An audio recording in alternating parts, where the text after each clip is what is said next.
guess people are joining, so maybe I didn't have waiting room.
Thank you everyone for joining. We're still having people join, so we're going to get started in a few minutes. Appreciate your patience.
Well, good evening and welcome to tonight's community input and informational meeting about the Overton project. My name is Kate Hosier. I'm the city manager for the city of South Haven, and I'm welcoming all of you to our meeting. And it looks like we have about 70 people on tonight's meeting, so welcome each and every one of you. Just to give you an update, if you have not seen the agenda, I'd like to put one on the screen for you, and that will show you at least what is the order of business for tonight. First, we're going to start off with some introductory comments, and then we're going to go through a series of presenters.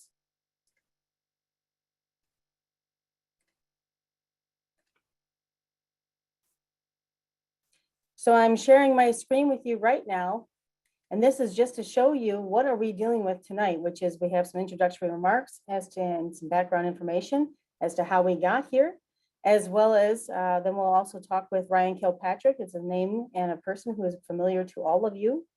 And we'll also have some comments by John Gill of the South Haven Housing Commission, just to explain what does the Housing Commission do and what other resources does the Housing Commission have to bear in just the city of the South Haven and the area. And then moving on, we are moving to the Habitat Company LLC and Urban Works Architecture to present the Overton site design, as well as get some feedback. Then we'll take some public comment. After public comment, I'll go into some next steps. The public comment portion, because we're going to try and keep this to about 2 hours, we'll give 3 minutes to speak. Please, if you want to make some public comment at the public comment portion, which is item 6, please raise your hand or press *9 so we can recognize you. We'll ask you to state your name and address. And we'll ask you to keep your comments germane to what we've been discussing here tonight. But we'll get to that portion in just a minute. Just to recap on how the city got to this portion. The city has identified housing as a priority since fiscal year 2018-19. So that's been about 3 years since we've started this motion down this corridor, down this path to get more housing and more opportunities and more options here for the city of South Haven and its residents. So we had a 2018 master plan update. We had a charrette process that included many stakeholders from the community to help develop a charrette process that came out with 2 charrette plans. And we've also, we put an RFP out, and we talked about what could possibly be done with the Overton site. 3 developers submitted proposals in 2020 as giving out their ideas for the site. The Overton Evaluation Committee, which was made up of 11 members of the community, vetted those 3 proposals and the submissions, and ultimately made a unanimous recommendation to the city council to work with Habitat Company as the preferred developer. And here tonight, we're going to recap some ideas as to what is affordable, where are we getting that information, and then of course to look at the the proposed plan. What we're looking for ultimately for tonight is we're looking to listen to some concerns, hear the needs of residents as we talk about housing in a broad manner, as well as gather specific input and feedback regarding the plan for the Overton site. So tonight we have Ryan Kilpatrick from Housing Next, John Gill from the South Haven Housing Commission, and we also have the Habitat Company's design team. So without further ado, I'm going to turn this over to Ryan Kilpatrick of Housing Next. I'll stop my share so I can turn that over to Ryan. Ryan, good evening and welcome. Hi, Kate. Hi, everybody else. Thanks for having me on. Kate, did you want me to share my screen with the slides that I shared instead of the master presentation? Sure, that might be more appropriate. Okay. It's going to take me just a second to pull that up. Sorry, I wasn't better organized for that.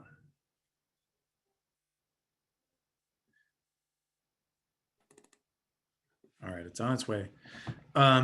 Again, thank you for having me. I appreciate being part of the process on an ongoing basis. I think many of you will recall that I worked with the city in the process of bringing on the development team and thinking through the site. Tonight, I want to share just a handful of slides with all of you regarding the definition of affordability as we talk about it across the community, and what we discussed when we were working with City Council and the Planning Commission and community stakeholders through the process of selecting both a design for the site as well as a developer for the site. So I think I have my act together now. So broadly speaking, as I've talked about before, when we talk about affordable, what we mean is that no household should really be spending more than 30% of their income on housing related expenses. And so if you're a homeowner, that means mortgage and insurance and taxes combined. Those annual costs should be 30% or less of annual income. And if you're a renter, typically it's rent plus utilities and any fees that you might be charged, whether it's for a pet or for parking or something like that. So that always isn't the case, right? We all know that there are folks in our community who are spending more than 30% of their income on housing. We have some folks who are spending as much as 50% of their income on housing. And broadly speaking, what we want to be able to do collectively is ensure that there's enough housing in the system so that everybody within our communities has the ability to find safe, decent, affordable housing that's within their budget, within their price range. And this happens in a number of ways. One, in Michigan broadly, in West Michigan specifically, our West Michigan communities have been growing, and our housing supply has not grown enough with population growth. And so one of the most important solutions is to provide more housing supply at all price points. But supply isn't always enough, right? We've seen that the market doesn't always provide housing for our lowest income residents. And so we've got to think about other tools in the toolbox to come alongside adequate supply. But what I want to make sure that we're thinking about is without enough housing supply, all of the other tools in the toolbox are useless because the solution to homelessness or to housing instability is housing. And so building more housing is critical to solving for the lack of housing. But in terms of solving for affordability, what we need to do is provide supports and subsidies in certain cases. I'm going to talk a little bit about the subsidy programs that are available out there in a broad range of factors, both for homeowners and for renters. And I want to talk a little bit about what each of those subsidies can do within the marketplace and who they serve. But first, when we talk about affordability, most of us who work in affordable housing on a regular basis are using the Federal Department of Housing and Urban Development standards for what is affordable in your local community. And when we operate using federal grant and loan standards or their basis of evaluation, we have to use their process. And their process is to look at the county-wide area median income. And so what you're seeing here in this chart is the county-wide area median incomes and a percentage of that income. So 100% is the median income for Van Buren County. Now, we fully understand that this is not the median income in some census tracts within the city of South Haven, and it's not the median income for the city of South Haven. Those are two different numbers. But when we're pursuing subsidies or supports from the federal government or from our state partners for that matter, we have to use those countywide standards. And so we want to recognize that these are off a little bit from what we would consider to be average or median income in the city of South Haven. But we have to use those standards. And so we need to adjust down when we begin to talk about what are the target price ranges that we really want to hit when we're providing for more housing. We want to hit those price ranges that are actually going to be affordable to the residents within South Haven and to the folks that we most need living and working in the community. So what you'll see here is I've got these brackets that have come up, and those brackets are kind of coming around the 40% area median income up to 70% area median income. Sometimes we can extend those up to 80% AMI. And the reason I'm bracketing those income bands is because that tends to be the area where the most federal subsidy tools are available through tax credit programs, through grant and loan programs. That is the price point where we have the most programmatic support to build more housing supply or to preserve existing housing supply. Now, there are also some tools that get us at that 30% area median income range. And we're going to try to deploy some of those tools on the Overton site, as well as think about how we might be able to deploy some of those tools across the city of South Haven in the future. And so where we have households that need rent at those levels or that have incomes at those levels, we want to be sure to communicate that there are some limited tools available at that price point. They're harder to come by, they're more competitive. It's not quite as easy to bring those into every project, but we recognize the importance. And we want to be clear that when we're talking about the tax credit program, which is one of the most robust programs that the federal government offers in support of new housing supply, that program really keys in on households that are earning between 40% and 70%, sometimes up to 80% of the median income. And they're typically looking for an average of around 60%. That's where they want the project to average out. So I'll talk a little bit more about that in just a second. And my slides don't want to advance. There we go. So before I dive into what some of those programs are, I want to talk briefly about why we're facing this housing crunch. In addition to the fact that we haven't built enough housing over the last 20 years, across most of Michigan, our housing production was really healthy in the 90s and was still doing okay in the early 2000s. It was still pretty robust.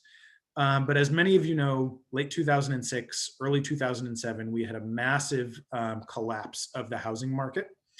One of the things that happened at that time is a lot of our local contractors figured that there wasn't enough work for them to remain in business in Michigan. And so they did one of two things. They either left the state to go to other markets where there was still a robust enough market for them to stay employed as construction worker or contractor, or they got out of the business altogether and they started doing something else. And so between 2007 and 2012, the state of Michigan lost roughly half of all of their construction labor. And we've been slowly building that back, but we're not even close to our 2005 levels right now. And so there's a shortage of labor. There's also a pretty significant disparity between the rate of increase in the cost of housing materials and supplies and land relative to the rate of wage increase. And so what I mean by that is the cost of building is going up a lot faster than the average hourly wage in most of our communities. And this is happening up and down the lakeshore in West Michigan, as well as in the Grand Rapids market. It's happening in the Kalamazoo market. We're just not seeing wages rise as quickly as the cost of housing is rising. And so we've got to continue to engage our employers at the local level in these conversations so that everybody understands what their employees are having to pay for housing and really think through where do we have opportunities to increase wages where we can. But in addition to that, the regulatory burden on the construction process is significant. Almost all of our communities across the state of Michigan are primarily zoning for single family homes as a top priority. And there's nothing wrong with single family homes. It's a really important product in the mix, but not everybody can afford a new single family home. And not everybody can afford a 30-year-old or a 50-year-old single family home. Some folks, depending on their stage in life and depending on their income, need more apartments or attached condominiums or townhouses. We need to be allowing for more of these housing types. And we want to be allowing for those housing types within our traditional neighborhoods, where we have access to the same schools, access to the same grocery stores and coffee shops, and the same employers, instead of isolating that product someplace else on the outskirts of town. We've got to think about how do we create more mixed income, dynamic, diverse neighborhoods. So all of that is to say, because housing is so expensive, in order to build new housing that is not kind of top end luxury market rate housing, we've got to bring some kind of subsidy into the deal in order to make it affordable to both the middle class and low and moderate income households. And so I want to talk a little bit about how those projects work, but first talk about what are the impacts of developments that have some form of support embedded within the capital stack. And by capital stack, I mean the way that a project is financed. So a significant amount of housing that gets built today across the state of Michigan has some form of local government or state government participation, and sometimes federal government participation. There are tax abatements that are available. There are tax increment financing tools that are available. There are tax credits that are available. All of these things offset the cost of construction to reduce the end cost for either the buyer or the renter. And when these projects are designed well with community participation and in character with the surrounding neighborhood and the adjacent buildings and land uses, these projects can be done quite well and actually result in a slowdown in the rate of price increases. And what I mean by that is when we have a scarcity of supply in the system and we have a lot of people competing for a limited amount of supply, what tends to happen is those people will try to outcompete each other by outbidding. And so that means the folks with the most income to spare will say, I'll spend $100 more than anybody else in order to get that apartment or in order to get that house for rent. And when somebody is willing to spend a little bit more than everybody else, that bids up the price.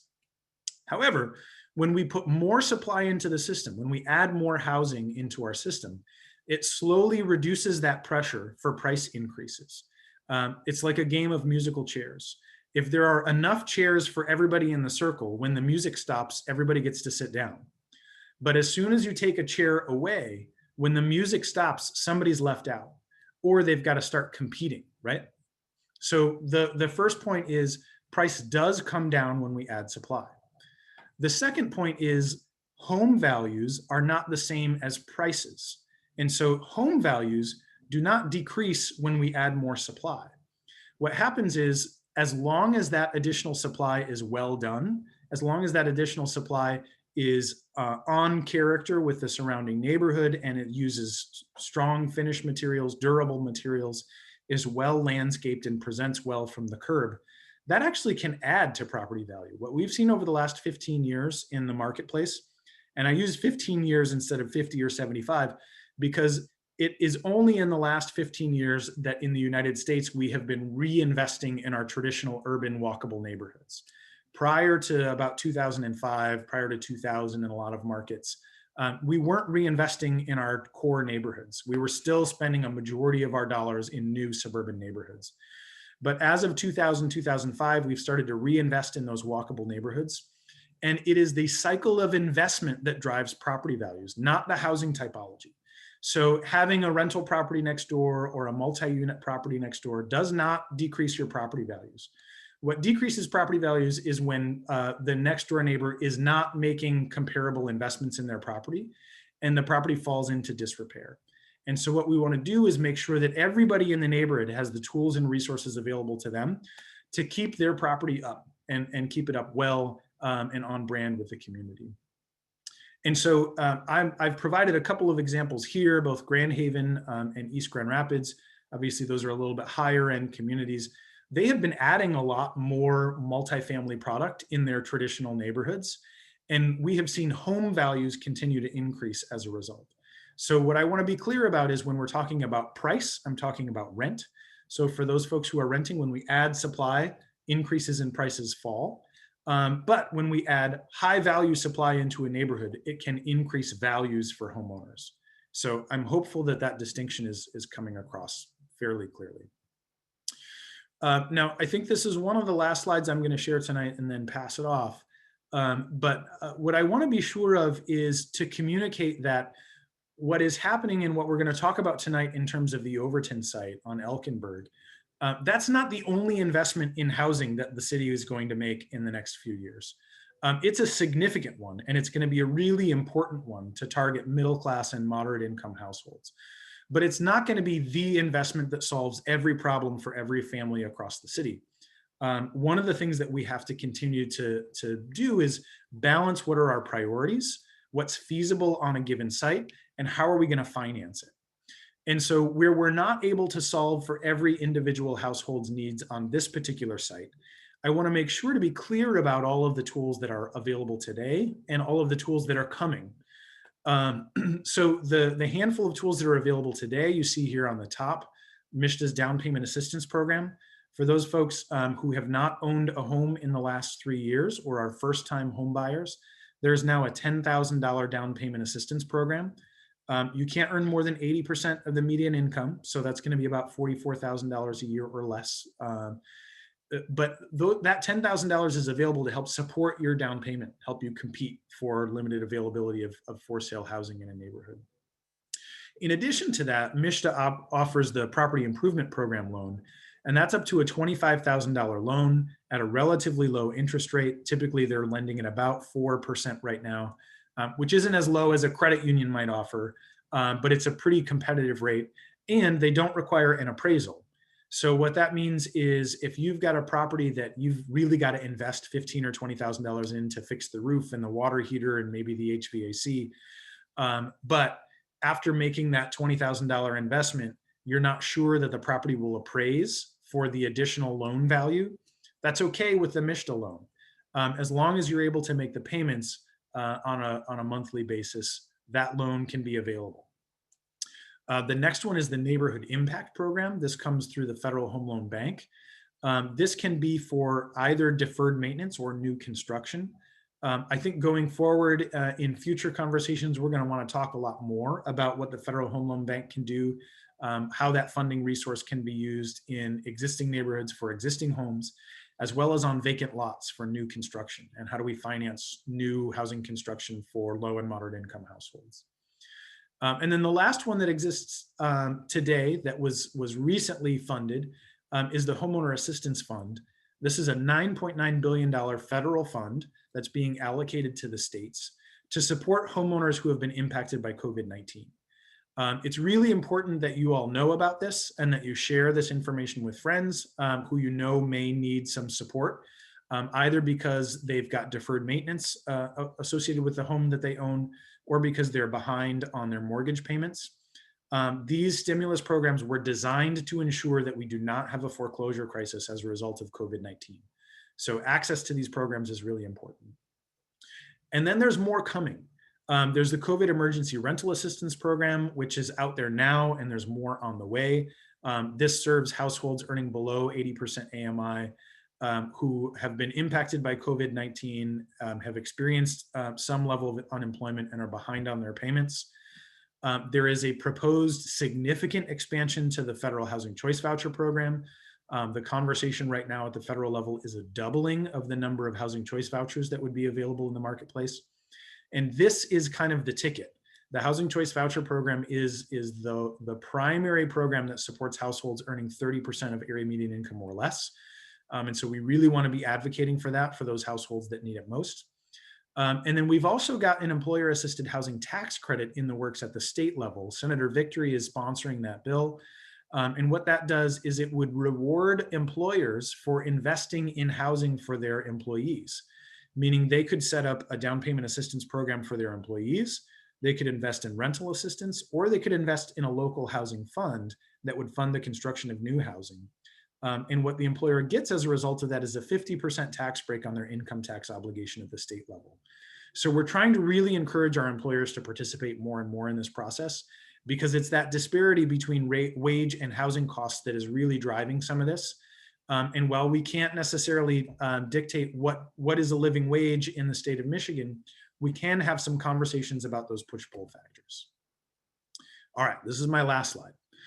So one of the things that we wanted to make sure we were talking about tonight is not just the project that's coming forward on the Overton site, but also generally, how do we support more low-income residents in the city, and what are the tools that are available? We want to do that both on the Overton project site and throughout the neighborhood, because again, we want to have mixed income, diverse neighborhoods where we don't have high concentrations of poverty, but we do have housing availability for everybody that needs it within their price range. So using the Federal Home Loan Bank program is going to be a critical element that we want to continue to explore. Engaging our local employers in these discussions about employer-assisted housing, not just to utilize the tax credit program, but also to set up employee savings accounts and employer match programs. And then lastly, really thinking about how do we leverage some of the vacant lots within the city and begin to think about what are the most appropriate types of housing that belong on those vacant lots. Who are our partners that can help to get those built, and how do we finance those so that they're affordable for the households that need them most? So I was going to talk a little bit about the low-income housing tax credit program, and I'm going to spend just a second on this, but then I want to hand it off because I think I've taken enough time now. What's critical about this program is the way that it funds projects really reduces the equity burden on the developer. But it comes with strings attached. And so as we talk about this project tonight, it's going to be very important for everybody to voice their opinions and for all of you to feel heard. And I want to be very clear that there is a narrow set of parameters that define how these projects can work, how many units need to be in these projects in order for them to be financially feasible. And so while I want everybody to make sure that they feel heard and that they've expressed their voice and that their opinions are reflected in some way in the plan, I also want to be clear that the tax credit program is a rigid program that is extraordinarily important to the financing of housing, and something that we have to work within the constraints of in order to make sure that we're providing the kind of housing that the community most needs. So with that, I'm going to stop sharing my screen and pass it back to Kate to MC to our next speaker. All right, well, thank you so much, Ryan. It was very informative, and I really do appreciate that. Just as an FYI for anyone attending tonight, we will have Ryan's contact information in case you would like to contact him for more information later on after the meeting, or if you're unable to get your comments in today. So with that being said, thank you so much, Ryan. We're going to move on to John Gill, who is the director of the South Haven Housing Commission. John, I've made you a co-host. If you want to go ahead and unmute your screen, and welcome. And good evening, John. How are you? Very good. I can bring up the slides if you, unless you'd like to share your screen and take it away yourself. Let's see. I think I can go ahead and share.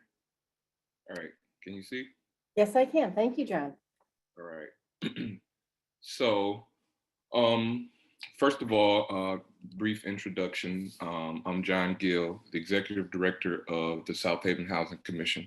And so my goal tonight in participating with this agenda was just to kind of talk about who we are, what we do, and who we serve, and kind of where we fit on the continuum of housing. And so let's see here. The screen, the information that I have on the screen currently, I'm not going to bore you in reading it. I'm just going to kind of talk about it very briefly, and then I have the person that does the heavy lifting for our agency going to present on the nuts and bolts of kind of how the program works. And so as you will see, as she talks about it, that there is a missing middle. Like when our low income folks who we serve through this HUD funding reaches certain income levels, unfortunately, we have to start transitioning them out. And many times there is no viable options for them. And so this kind of is where we fit in the continuum of housing. And so the Housing Commission, we operate on a pretty small budget, but in the scope of things, our rental income only pays for roughly 67% of our budget, and then HUD subsidizes the rest. So our budget is pretty reliant upon HUD dollars. And so with that being said, we have a 50-year-old portfolio. And so we were derived in 1969. And so many of you that know where our footprint lies in that neighborhood is with our family homes.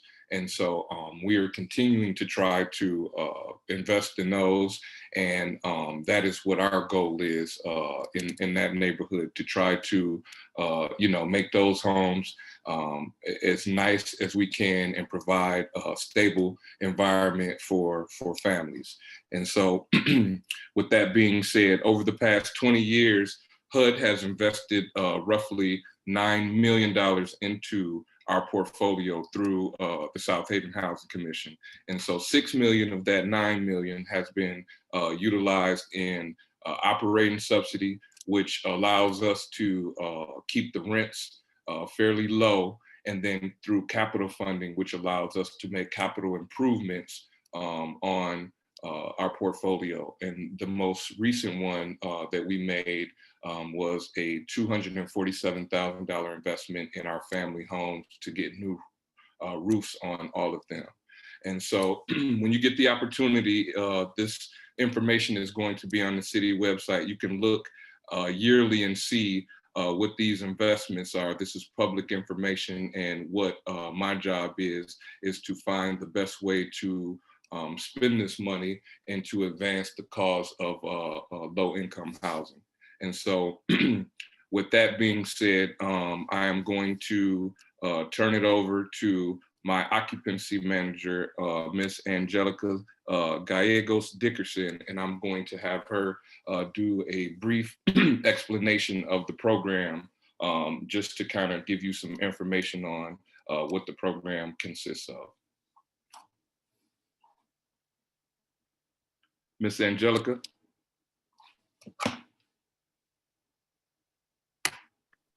Can you all hear me now? Yes.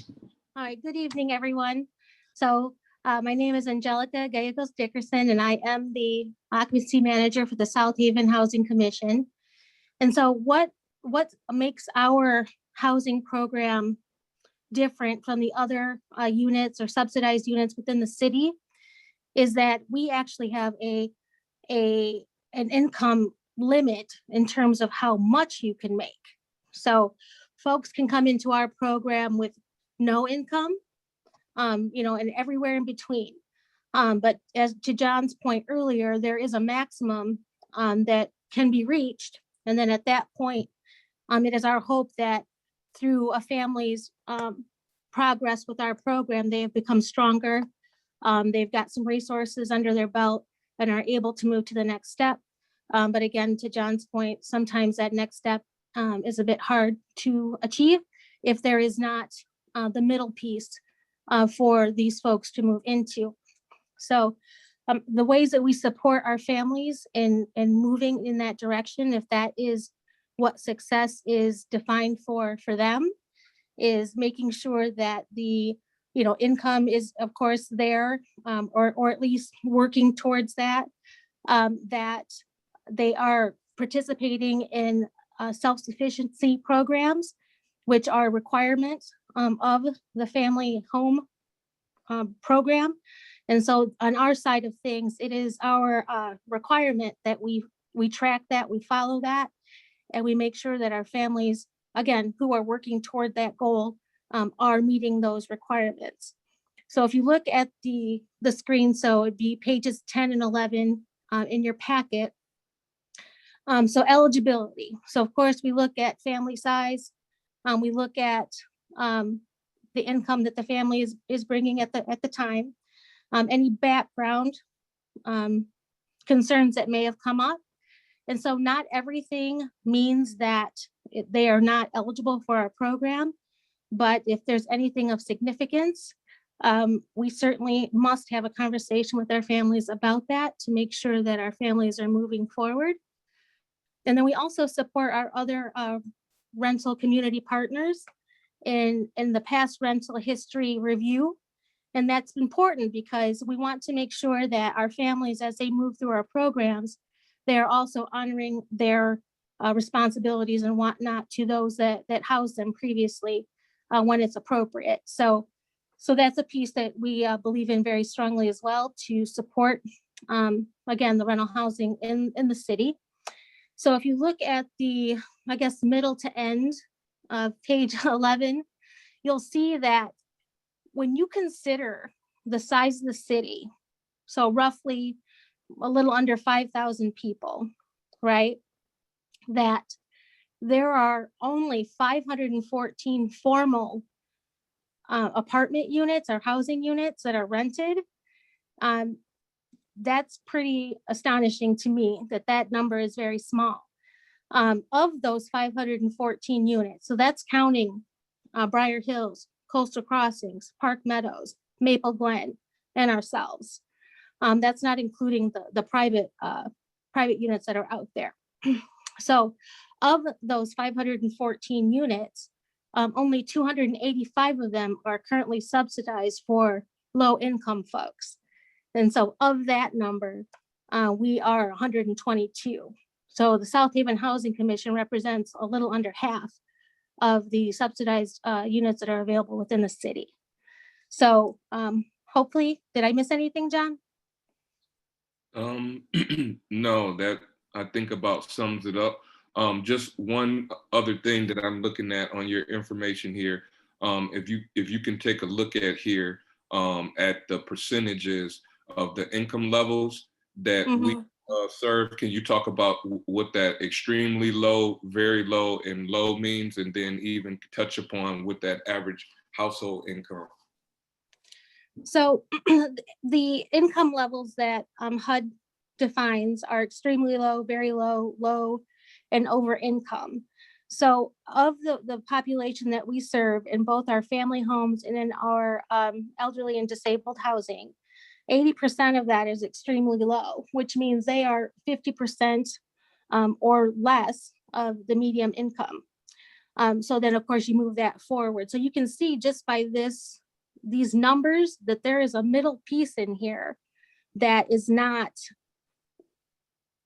being addressed, because the population is not moving into different housing. It's either very low folks, and then of course we have a little touch of folks that are in the over income or low. So the ones that are in the low, that 19%, there's a percentage of those that were the housing, the middle housing available, they would be able to transition to that, and of course then allow more room for those who are in need. So we consistently have an open wait list.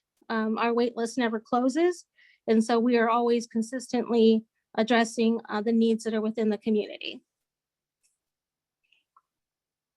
And then that average household income of 22,000, and that lets you know that by us serving 80% extremely low, that there is a huge gap there, that missing piece, because there's families that are making more than that, up to what that 80% would be, that don't have a place to live currently. And so yes, so thank you very much, Angelica, and I will now turn it back over to Kate for her to let me stop sharing my screen.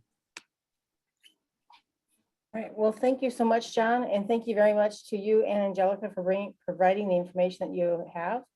I think that it was very informative to show people what we're looking at here when we're looking at what is the need in the area. So without further ado, I'd like to have the Habitat Company development team go ahead and open or turn on their cameras and come on and join us. And we'd like to have them go over the design updates and unveil their plan for the Overton site.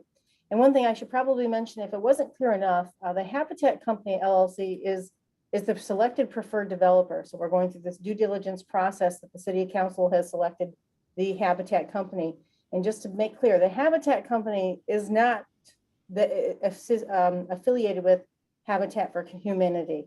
They're just similar names, but they're not similar companies. So the Habitat Company is out of Chicago, is a development company that does many different types of housing products. So without any further ado, Jeff Head and Patricia Natke, and I'm not sure who else you'd like to have on here. You can go ahead and start sharing and unmute yourselves. We'd like to go ahead and unveil this plan and get your get your design. Thank you, Kate. I'll start. I'm having trouble getting my camera turned on. Sure. If that's something that you could do. I'll see if I can get you to turn yours on.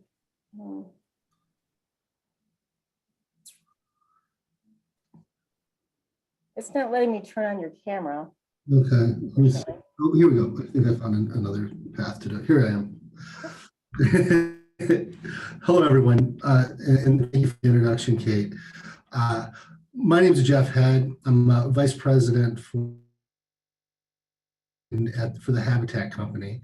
And I'm going to tell you which is a very short introduction about the Habitat Company, and try to build on the discussion from Kate and Ryan and Angelica about sort of how the Overton project fits in with this overall strategy to provide affordable housing in the South Haven community.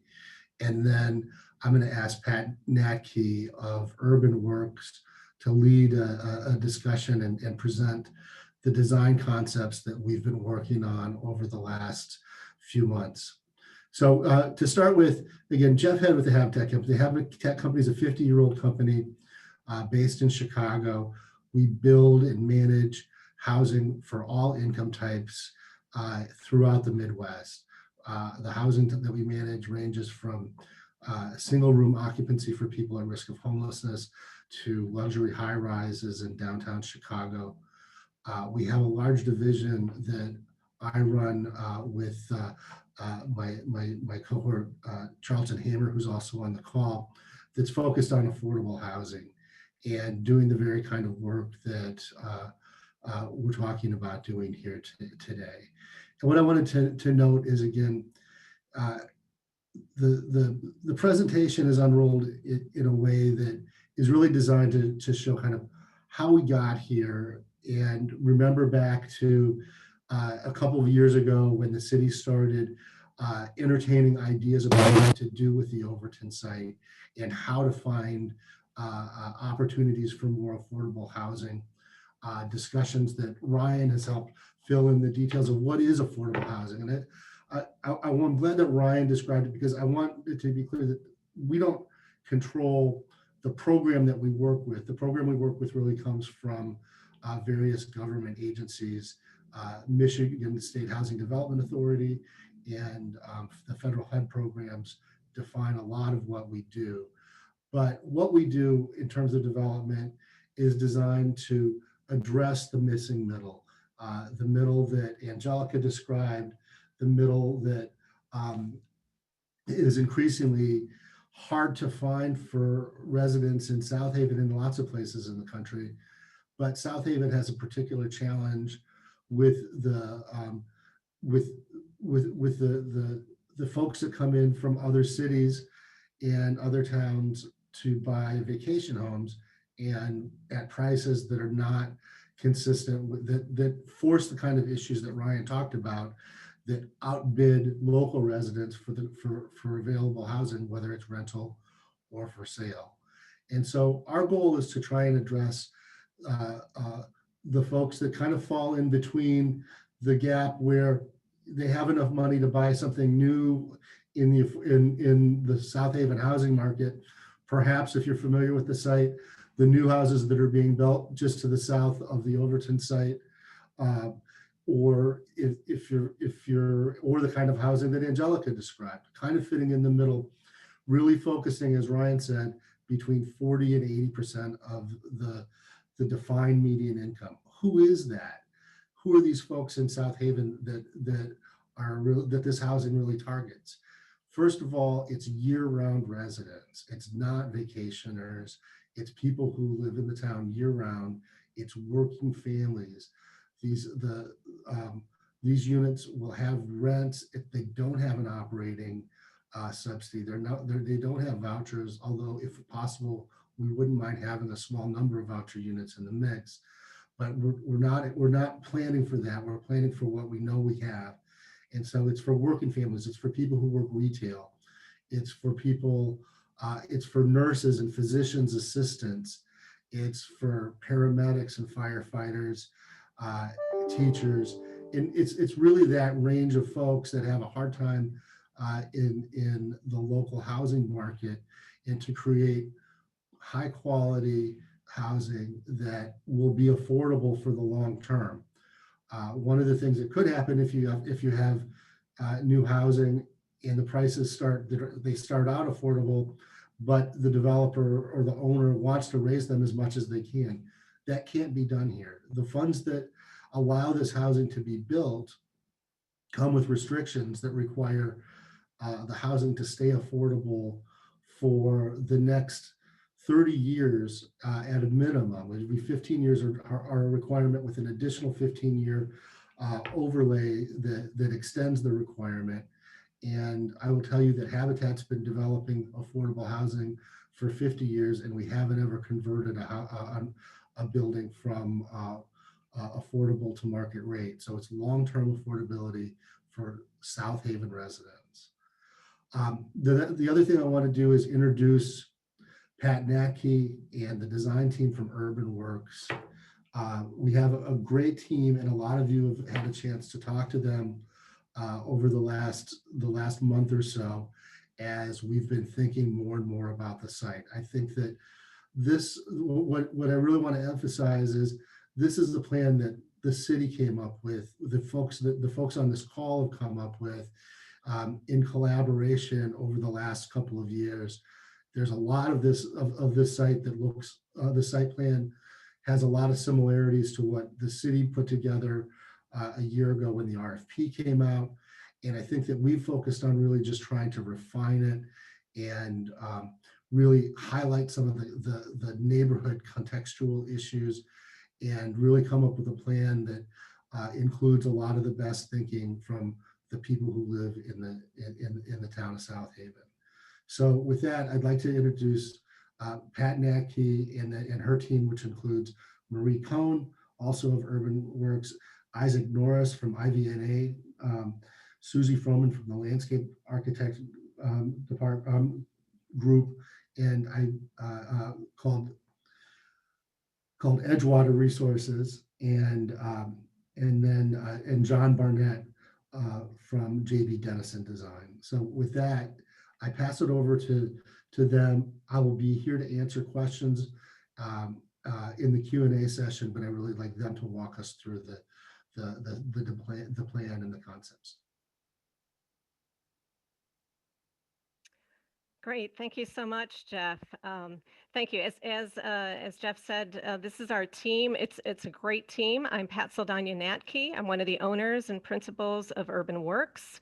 We want to thank you, first of all, that you selected us for this great project. As we said in the interview, we've completed over 3,500 units of housing, over 2,000 of them affordable housing.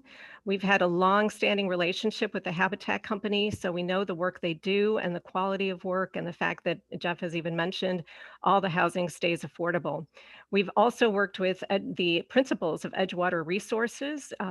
Susie will say a few words later also about their work in South Haven, but we've done master plans with the principals of Edgewater Resources, and they're extremely talented, do great work.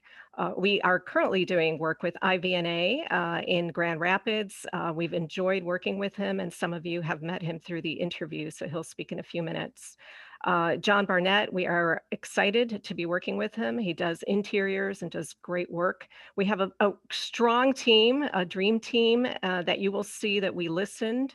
That was a key thing, created a vision, a plan, and we are looking forward to the implementation. So we can go to the next slide. And Isaac will talk a little bit about our stakeholder interview process. Isaac? Okay.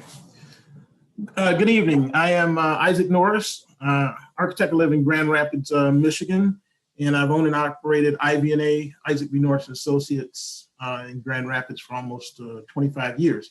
We have successfully completed a number of MISTA and LIHTC funded affordable housing projects in the Grand Rapids area. We're pleased to have this opportunity to share our skills, adding value to this accomplished team, and we're looking forward to doing great work. Our project team recognizes the importance of community involvement in the planning process. So we viewed the previous recorded community meetings prior to conducting our stakeholder interviews. Viewing these meetings helped us to formulate in-depth discussions with the individual community stakeholders you see, such as neighbors, clergy, community leaders, and business owners. We thank all of you for sharing your thoughts and ideas on issues such as density, environmental sustainability, diversity, green space, and housing affordability. Your valued feedback has positively influenced this design. Marie Coney, would you please share more in regards to our stakeholders' feedback? Yes, thank you, Isaac. Hi, my name is Marie Coney. I'm a licensed architect in Illinois and the project manager for Urban Works. And thank you all for being here today. As Isaac mentioned, we really enjoyed the interview process and we got a lot of great feedback, all very positive and very constructive. So what we did here was we summarized the feedback in this chart, and this combines feedback we received from both the 2019 community meetings as well as the stakeholder interviews we conducted. We organized the interview feedback into a few topics of concern on the left here in green. The individual specific feedback is in the middle in yellow, and on the right is how we incorporated your feedback into the master plan. So I won't go through everything here today, but I will highlight a few important topics that we want to share. So first of all, we asked the stakeholder interviewees about the character and the culture of the neighborhood and how that should be reflected in this development. Across the board, what we heard was that diversity is the greatest asset of this neighborhood.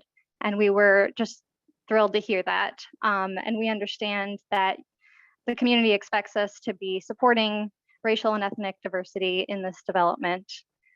We also heard that we should be creating a community, not a subdivision that's fenced off. It should be for everyone.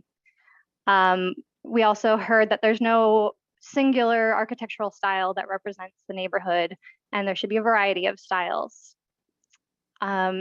So we believe that the diversity in housing types and architectural character that we're proposing will allow for an inclusive community for a variety of age groups and income levels. Community gathering spaces can provide opportunities to strengthen ties between existing residents and new residents. And I do feel like I should mention that there will be no short-term rentals allowed. That did come up a lot, and we wanted to make sure everyone's aware of that. Affordability was a really big topic. We asked people what affordability means to them. And of course, the missing middle was the major thread that we heard, as described by John Gill.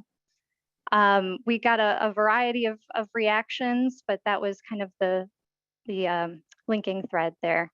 And I'll let Habitat speak to this more towards the end of the conversation, but we do aim to accommodate varying income levels from 40 to 80% of the area median income.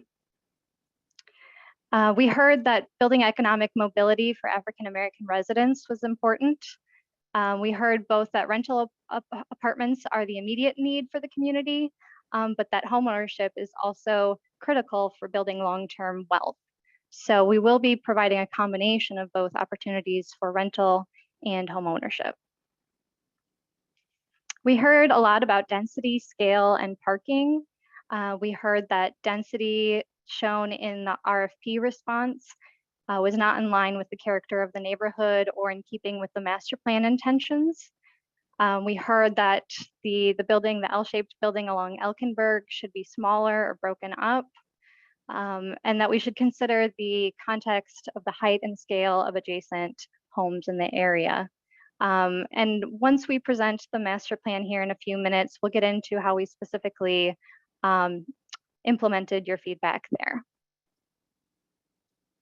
We heard that sustainability is really important, and people talked about quality materials that were durable and long lasting. We heard that people wanted green space, and that was really a priority. That energy efficiency was important so that utility costs aren't a burden to residents, and environmental concerns and stormwater concerns. So Isaac will present our sustainability strategy that gets into the specifics of how we will tackle that. We asked about open space and amenities and what's missing in the area right now. Overall, we heard that the amenities that we're proposing here should be complementary to what's already in the area in Elkenberg Park and elsewhere. That better access to the trail was important, and that the site is open, no fences, so that it's a welcoming and approachable community. That there's places to sit, there's gardening and nice landscaping, that it's more walkable. And the way that we implemented these ideas was through an extension of the trail along the side of the site into the site, and creating these outdoor rooms that will be created for gathering, grilling, playing, gardening. And we think that these outdoor rooms will be a really desirable amenity to attract new residents to the area. And we'll talk about that further.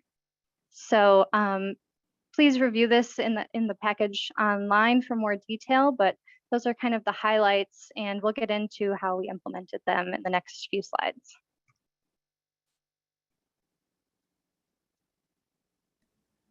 So as designers, when we get a design commission, we ground it in a broad vision, and that meaning that we look at the macro, not just the micro. And through the listening sessions that we had with yourselves, the fact that you're so passionate about your community, that you're so committed to making sure that green space remains, all that became part of the vision statement, which led to the planning, which will lead to the implementation. So we're all dreamers, but dreamers rooted in reality.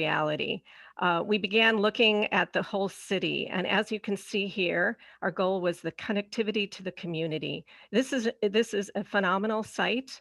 The Van Buren Trail that runs north-south. It connects only 22 minutes away, a walk to the downtown area.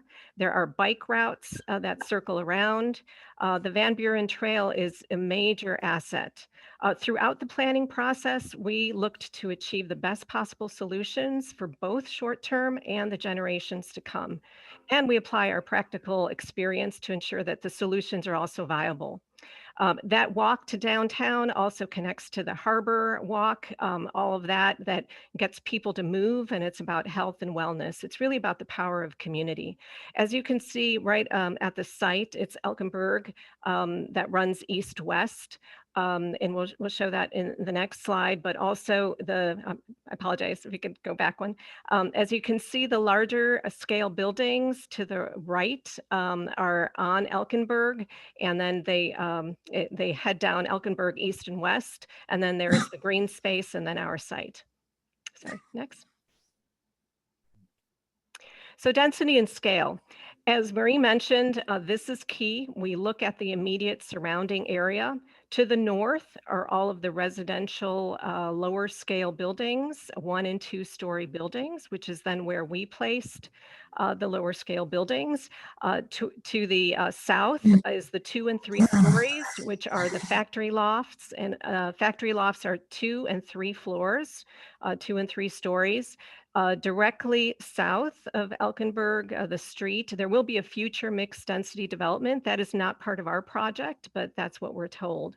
So all of this is important because we look at the arterial streets, which is the Elkenberg Street that runs east-west, You can see that there's the community church, there's a larger scale buildings, and then south on Elkenberg, there are some smaller scale buildings. And all of this we look at in order to do all of our planning exercises. All of us on our team, and we're landscape architects, licensed architects, and certified planners. Next. So this connectivity and access is extremely important. We wanted to extend Humphrey Street, that's the pink, one of the pink arrows, into the development to make sure that it's an integral part of the community. We want to anchor the corner of Indiana and Elkenberg, anchor that corner and make sure that it also is complementary to the factory lofts, which has this kind of stepped design and the massing. The trail that we keep talking about, extending the trail into the site with the kind of finger connections into the site to make sure that everyone uses the trail. We heard that you bike on the trail, you walk on the trail, and it should be for everyone. There were some residents that don't use it enough and would love to use it even more. So all of that's important in our massing and how we design the site. So this all led to our concept, the big idea. So the concept is rooted greenscapes. We're going to celebrate the surrounding nature while linking the existing and new housing with that natural, active, engaging greenscapes. The recreational trail that's adjacent to the site will be woven into the fabric of this development and the entire community to provide a walkable, accessible path for the community. These outdoor rooms, and they are rooms without walls, they're outdoor spaces, will activate the trail and also create a variety of experiences within the development. We heard loud and clear that we did not want to mimic the park that's nearby. We want to do other green space uses that are complementary. So this drove our whole idea. And I think it's Isaac who's going to, when we talked about green space and it's important, Isaac will talk to you about how we're doing this eco-friendly design strategy.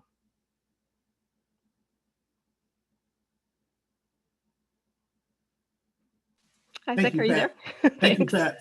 Thank you, Pat. Mhm. As designers, we value this opportunity to be good stewards of our earth and our South Haven environment. But we are also required by MISJA to develop a housing plan that meets the National Green Building Standards. In order that our project meet the required standards, these are some of the things that we will do. We will utilize advanced design and construction techniques. We'll specify green, certified environmentally friendly building products and materials. We'll also utilize Energy Star appliances and also low maintenance landscaping on the site to minimize the usage of water and additional sprinkling. As part of the stormwater management plan, we will utilize underground detention basins, bioswales, and porous pavements to collect and manage the discharge of stormwater runoff into the existing subgrade and groundwater system. These are all environmentally friendly stormwater management strategies that will reduce the total volume of water runoff leaving the site. We have Susan Froman from Edgewater Resources who will describe our landscape design approach. Hi, I'm Susie Fromson. I'm a landscape architect with Edgewater Resources of St. Joseph, Michigan. And if I look familiar or if Edgewater sounds familiar, we've worked on a number of local planning and design projects, including the Maritime Museum close to downtown and various marina projects, the South Beach Master Plan, and the Kids Corner Playground Project, just to name a few. So we're very excited to be a part of this team and to be back working with the city and the community. We had the task of approaching the landscape plan, providing review and input, and we really provided that input on two levels. You've heard a lot about the approach to the green spaces. We wanted to take a landscape architecture point of view to provide some detail. The two levels, really, one was to meet or exceed the local zoning and ordinance guidelines, all the basics, providing a baseline level of landscape improvement for pedestrian comfort and safety, including looking at screening plants around the perimeter of the project, looking at increasing shade and enhancing streetscape trees and planting, and also using green space to make connections throughout the site to different amenities, such as providing a safe and easy access route to the playground tot lot and other spaces within the site. And then the second level of planting input included enhancements that supported that concept of the outdoor living spaces. And we looked at using site furniture and amenities, fully accessible paving and pathway connections, and planting to encourage a sense of community outdoors where people can gather, maybe hang out with neighbors, meet new people, get access to the trail, and really supports that higher quality of life in this development, getting people outside. So you have more than just your indoor space. I feel like that indoor space really spills out into the outdoors. So really these ideas support the goal of encouraging health and wellness by forming corridors to the existing trail networks and connections within the site to all the different amenities provided. And the landscape strategy also includes the use of bioswales, both as a way to define some of these outdoor spaces, increasing privacy, adding plants, increasing native plant usage, providing habitat for birds and insects, that type of thing, but also as a way to treat stormwater on site. So a lot of the parking impervious surfaces can drain right to some of these stormwater detention bioswales as a way to decrease impervious surfaces and treat some of the water before it continues on the route of the typical stormwater detention system. So really that provides the general overview of our landscape approach. And we will talk a little bit more about the details of these outdoor living spaces in just a bit. And with that, I believe I'm going to hand this off to John for the next slide.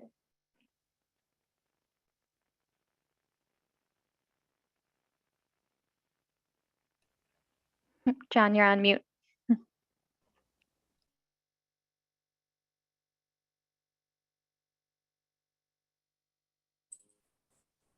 Good evening.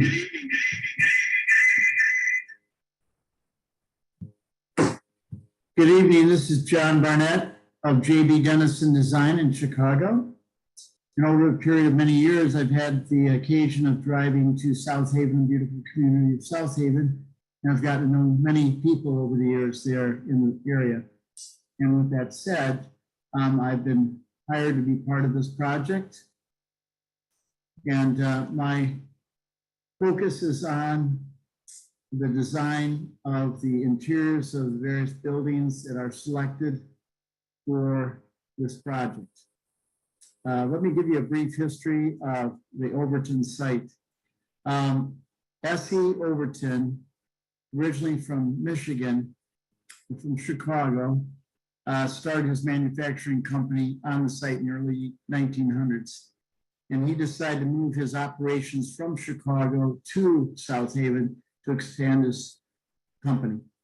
And with that said, the site that we currently have is where the former Overton manufacturing site was. And he had moved building materials such as gun stocks and eventually into various other materials for the housing market. So when it comes to the housing interiors of various projects that will be ultimately selected in the end, my whole goal is to produce a beautiful, serene environment for people to enjoy.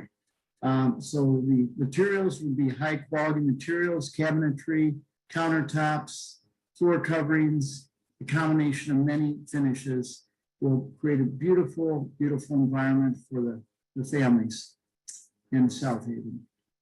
And part of the production and design of these various homes will be the warm and inviting palette that we plan on incorporating.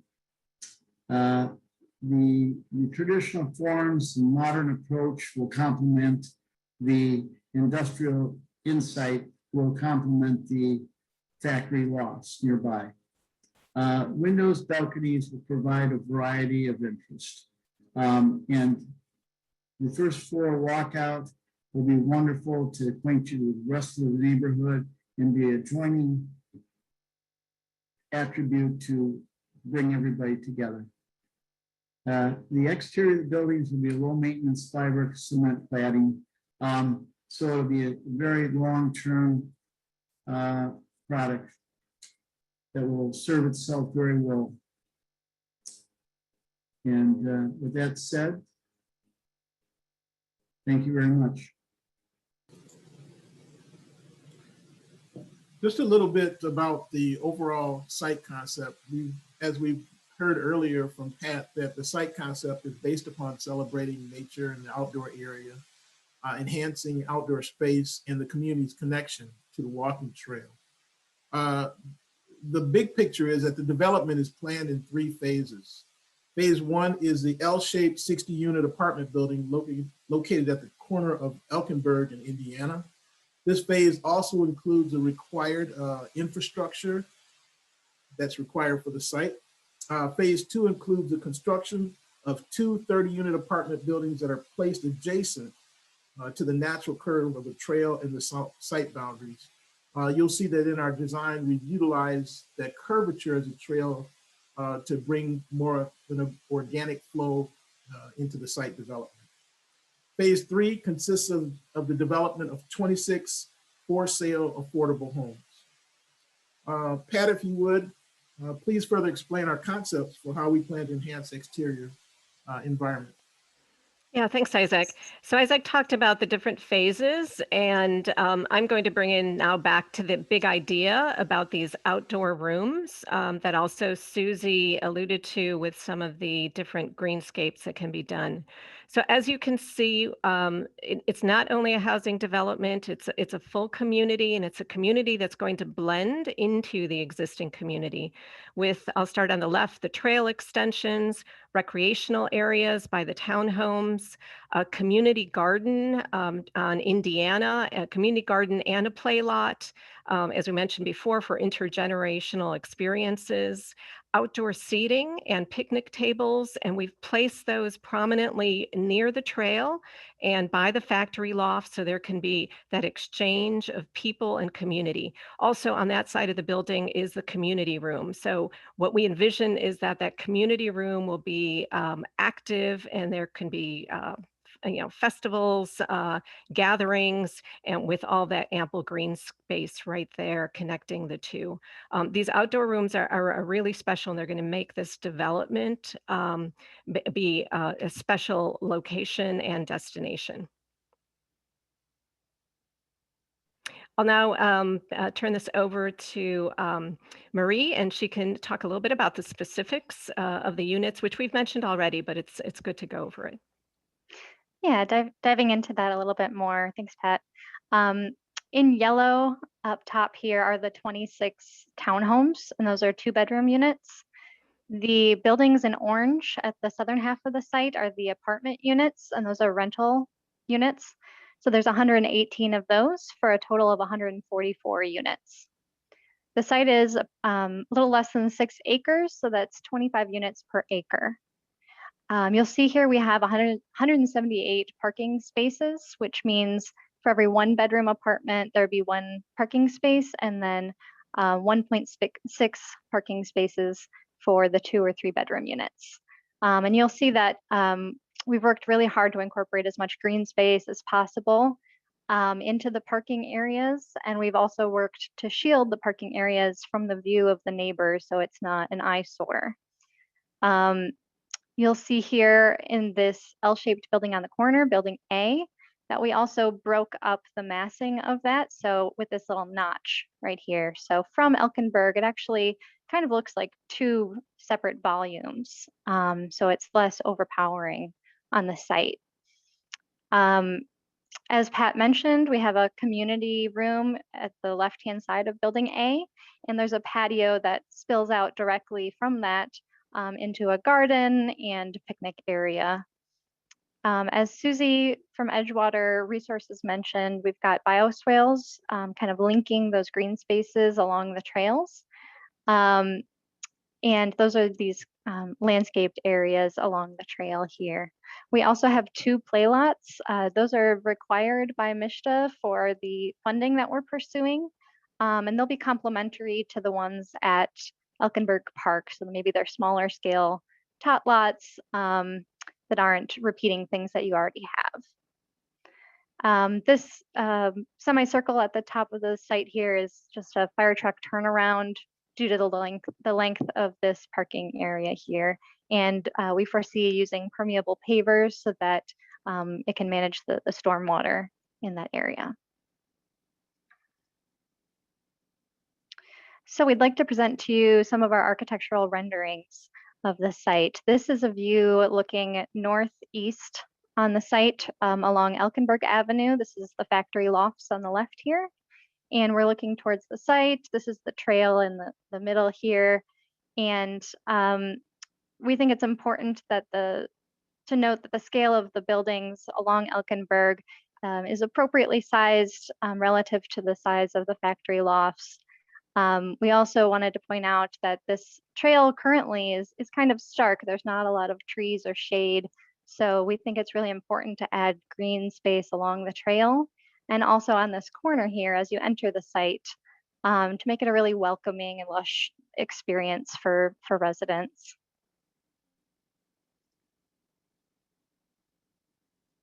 And this is a view of the townhomes. So we're standing on the trail itself looking east through the site. And this is one of the trail extensions through the site. So you can see it's very green and it creates this wonderful communal space for neighbors to come together and meet. You'll notice the townhomes are kind of that traditional pitched roof form, but with a modern take on it.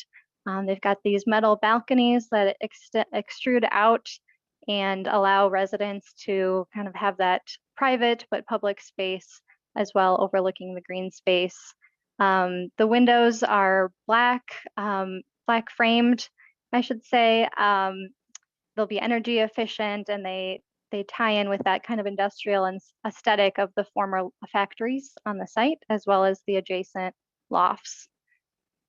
We envision a lot of low VOC and environmentally friendly materials and very energy efficient buildings. This is an elevation along Elkenberg. So this building on the right here is building A, and you can see again how the massing is broken up into two segments with this lower stepping of 2 stories up to 3 stories, similar to how the factory lofts does the same over here with buildings B and C behind this tree line here. So we're really excited to share this with you and get your feedback. And with that, I will hand it over to Jeff Head with the Habitat Company. Thank you.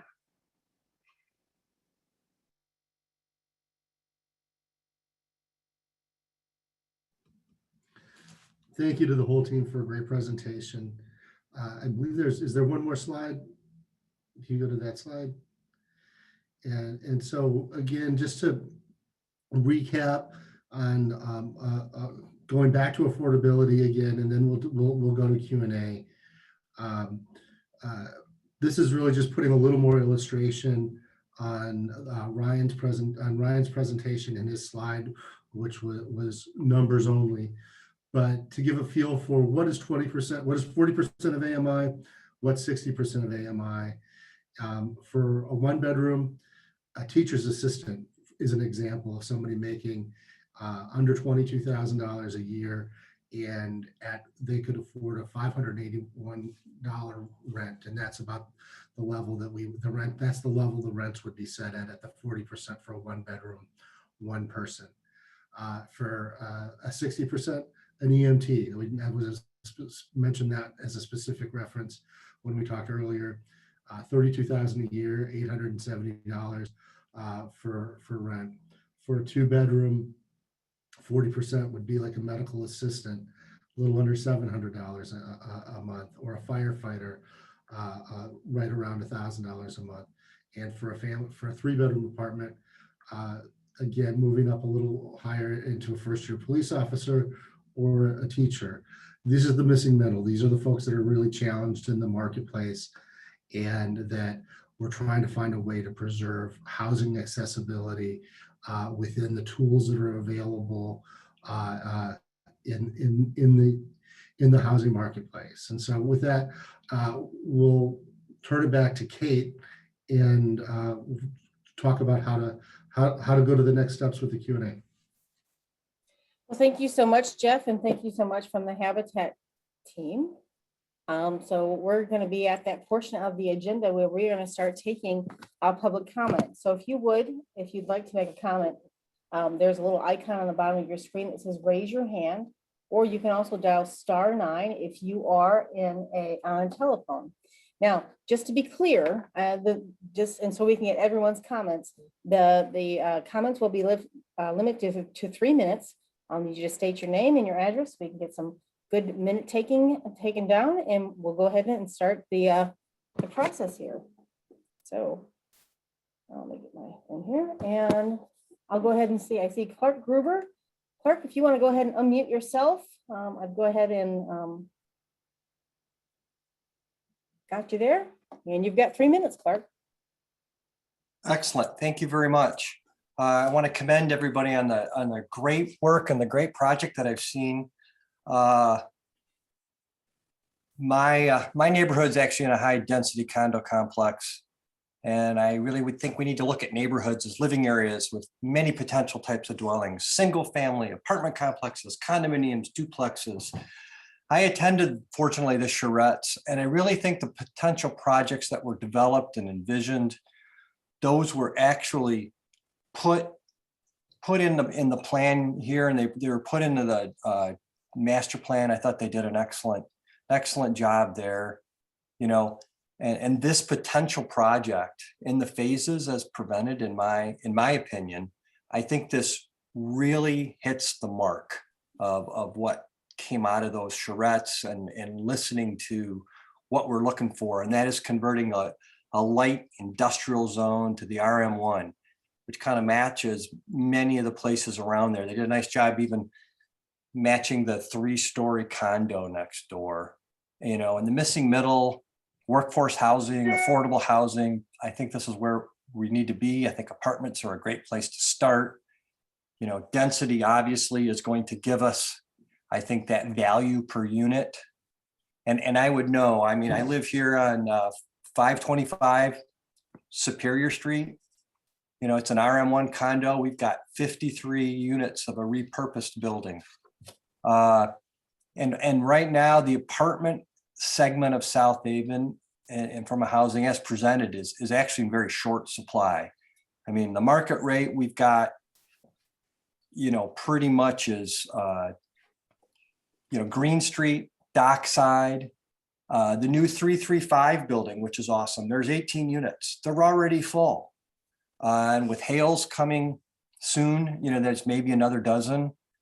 I can remember a time when we had Lake Crest Towers here a few years ago. That converted to condos. That actually took 83 units that are no longer apartments. So I just want to commend the team putting together what I think is an excellent project. And I look forward to seeing more. So that's it. And thank you. All right. Well, thank you very much, Clark. And I will go ahead and put you back on mute. And we'll get the next person. I'm not sure the name, but it says namers.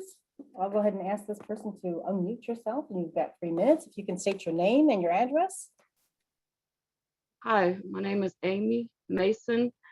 I reside in Culver, Michigan off and on for the last 44 years. I'm currently residing in San Antonio, Texas, but my concern is because I grew up in the area of Culver and South Haven, transporting from Culver to South Haven, if there would have been better housing options, it wouldn't have been so hard to get a job as far as transportation goes, coming from Culver to South Haven. And my daughter lives there currently in Michigan, in South Haven, and she's living with somebody else because she's having trouble looking for a residence. My sister, she's 47 years old. She's having trouble looking for a residence because she moved back from Texas. I'm in Texas currently because of the no options for housing, and it's hard to get a job when there's no options for housing in the area. Because if we have options in South Haven, then we don't have to worry so much about transportation. That's my issue. Okay. That's all. Well, thank you so much for commenting. Thank you. All right, I'll go ahead and put that person back on mute. We'll take the next caller. And it should be Christine Yoon. Christine, I'll go ahead and ask you to unmute yourself and you'll have 3 minutes. Please state your, if I'm saying it wrong, state your name and your address. Hi, good evening, Christine Yoon, 123 Superior Street. Thank you for the opportunity to comment. I'm sorry that this is my first involvement with this development and the process. And so I realize that some of my comments may be too late. I would like to say that I appreciate having the larger scale building along Elkenberg Street. I think that is a good move. However, I question having it wrap around the corner to Indiana where it fronts very small scale single family residential homes. And so I would actually prefer to see that building frontage more across from the factory lofts where it would maybe it could relate more to the other two apartment buildings, B and C. And then I think that the residential townhomes would relate well to the single family housing along Indiana. I appreciate what you're trying to do with the outdoor rooms. And I would personally like to see that the buildings are grouped in such a way to allow more preservation of the green space, because right now I feel like it's very cut up. And, you know, if you could have more of a courtyard scheme. I also feel like another lost opportunity is the fire drive with a turnaround. Like if you can somehow incorporate, I understand, you know, you have this problem with the access points to the public right of way. And it just seems like, you know, if that could be somehow incorporated more into the site as like a public plaza. And then, you know, given the desire to connect the trail into the site, I'm just wondering why they don't actually really go through the site. I mean, they seem to terminate at the apartment, at the townhouses, or at the bioswale, or at a sidewalk. And, you know, if you were really looking for that sort of through connection to the site, linking the two bike trails, I would say that, you know, that would be something I would take a closer look at. Thank you for the opportunity to voice my comments. Good night. Okay. All right, thank you very much. And just as a reminder, there's a small icon on the bottom of your screen that says raise your hand, or if you're on a telephone call, just dial *9. And I'll go ahead and put Christine back on mute, reset, and we'll get to the next caller. So it looks like it's Nancy Fnat. Nancy, we'll go ahead and ask you to unmute. If you can state your name and your address, you'll have 3 minutes to make your comment. Hi, my name's Nancy Nat, and I live at the factory condos, which is adjacent to this proposed project. I have a few questions. You mentioned, first of all, that this project would not include short-term rentals. I would like to know what the guarantee is on that and how that's going to be enforced.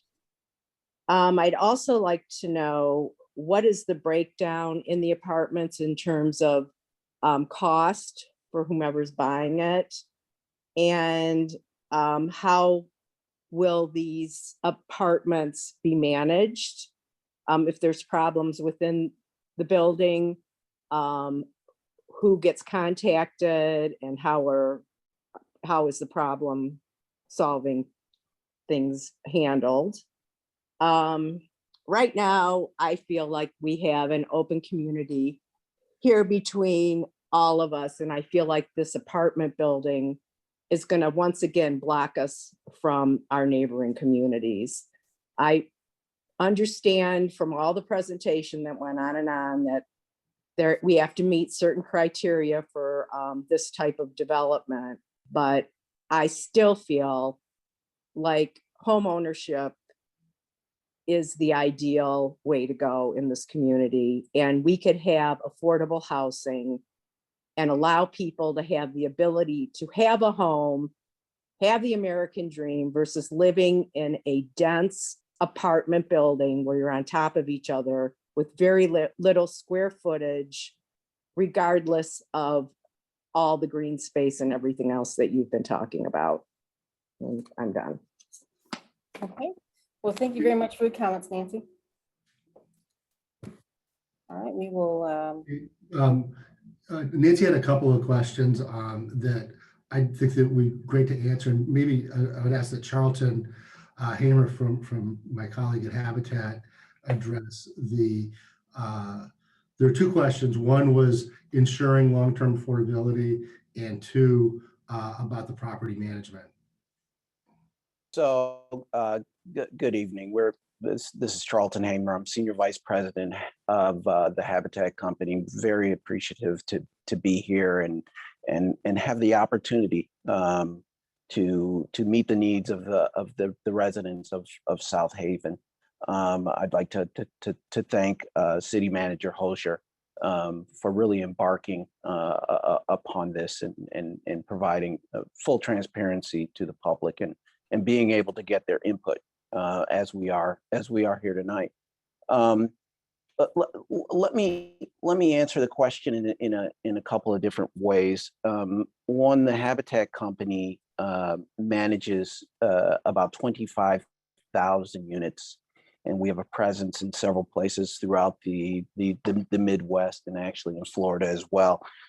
We were actually named property manager of the year with the Institute for Real Estate Management in Chicago for 2020.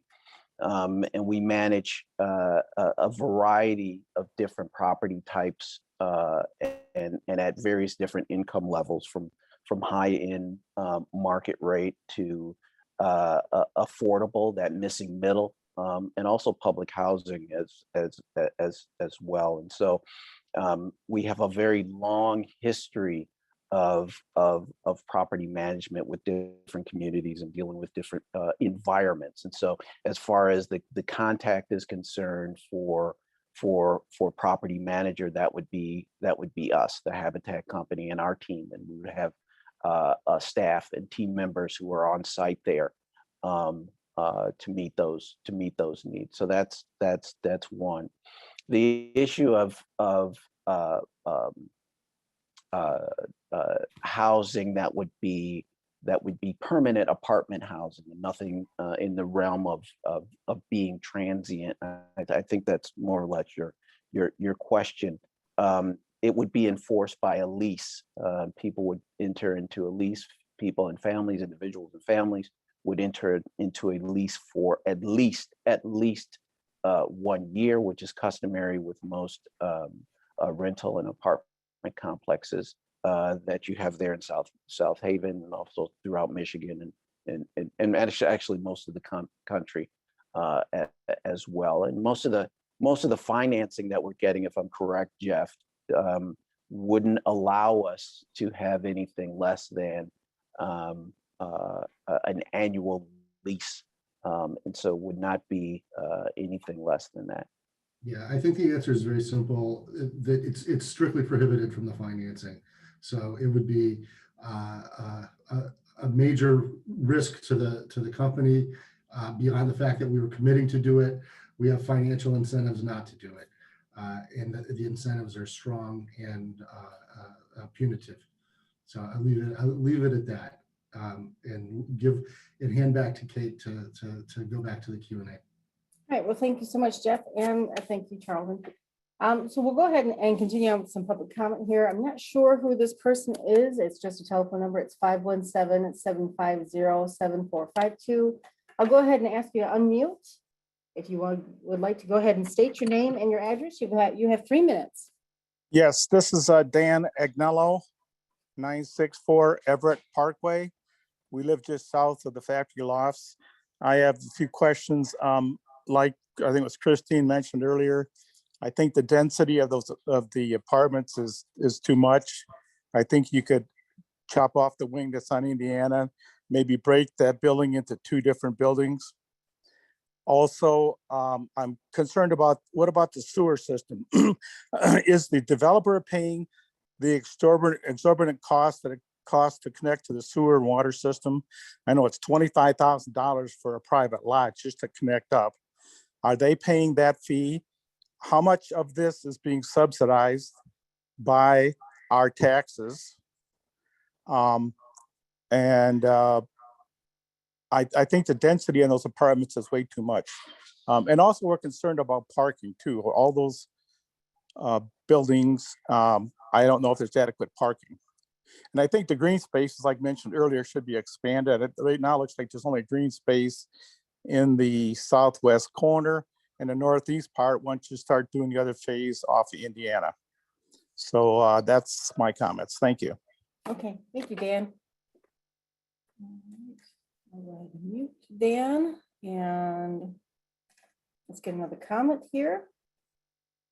Looks like I'll be asking Kate Engelbrecht, if you would go ahead and unmute.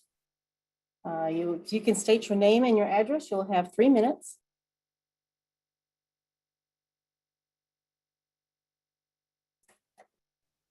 Sorry, it took me a minute to unmute myself. Okay. I'm Kate Engelbrecht. I live at 125 Elkenberg Street. Thank you for letting me comment on this. I'm recalling from the first two meetings that we had back in, I believe it was 2019, that the need for affordable homes to purchase has been stressed throughout the process.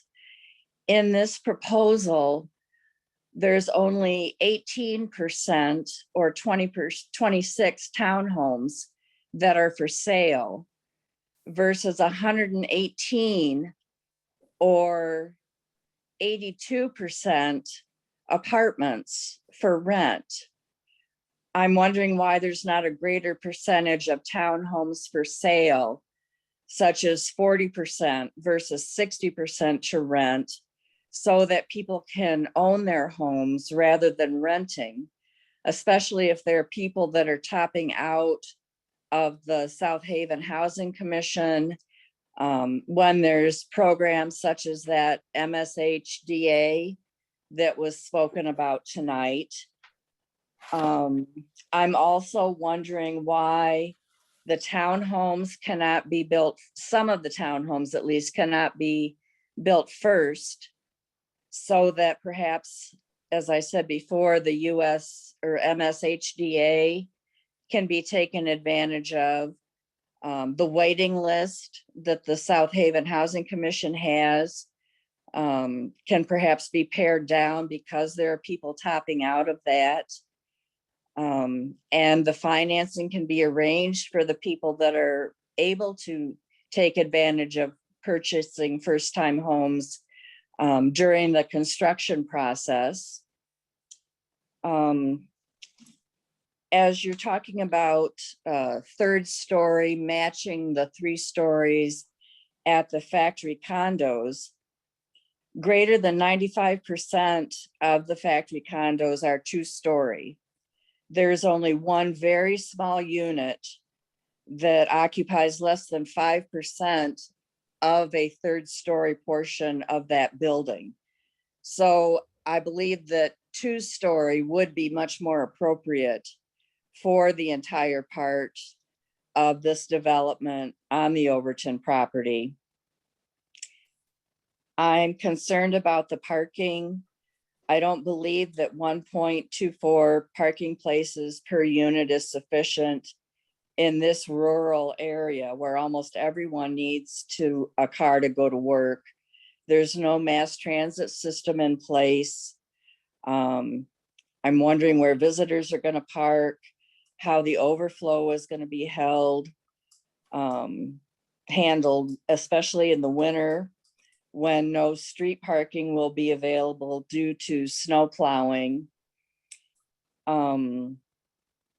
I also think that there's more questions than there's going to be time to ask tonight.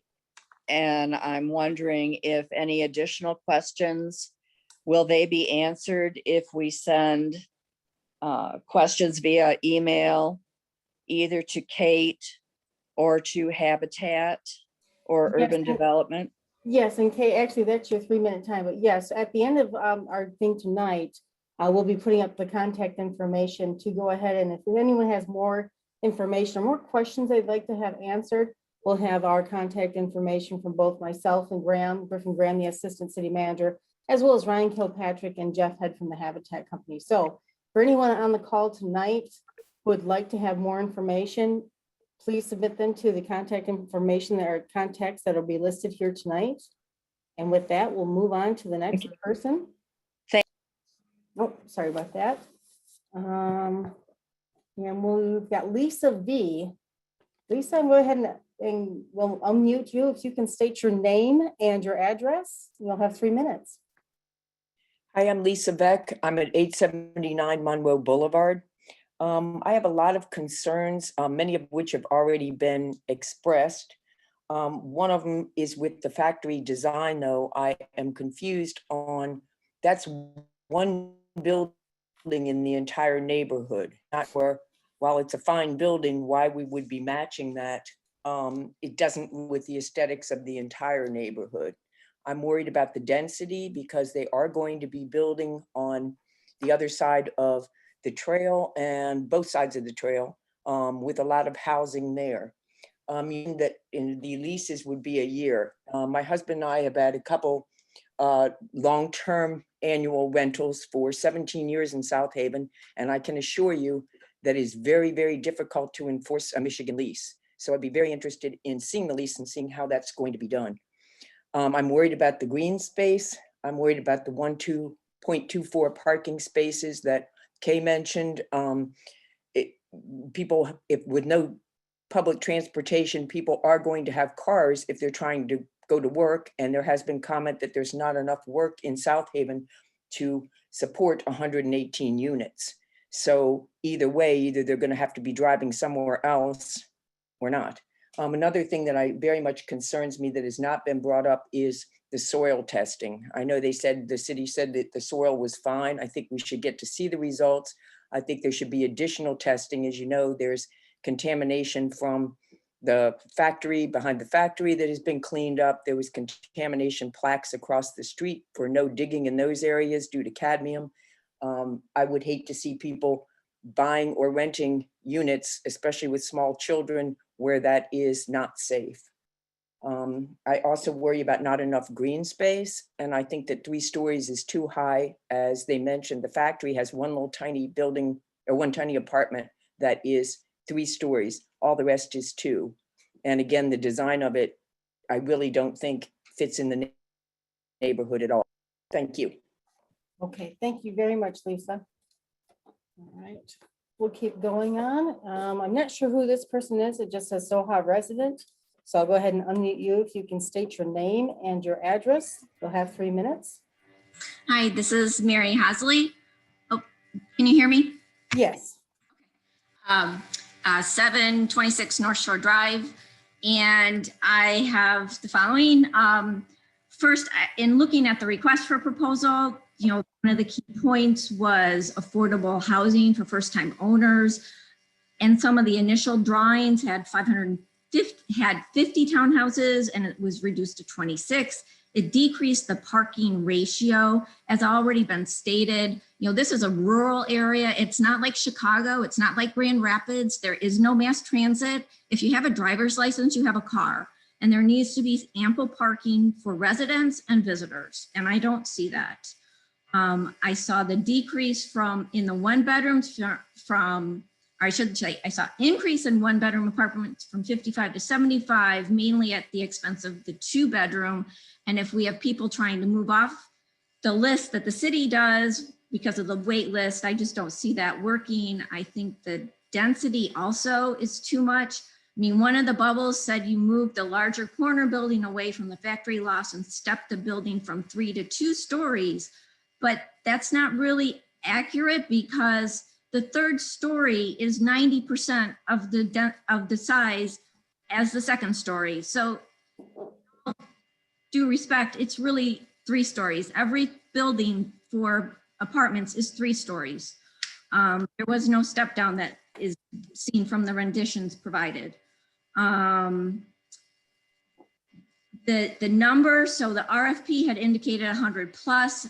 In listening to minutes and videos at the September 4th meeting where the consultant was identified, a commissioner said, you know, he could envision scaled down from 80 to 90 units. So my question is what is the least number of units that would be fiscally feasible to put in there? Because I think a resounding issue is density, and that that seems to be falling on deaf ears. And I think it needs to be given more merit.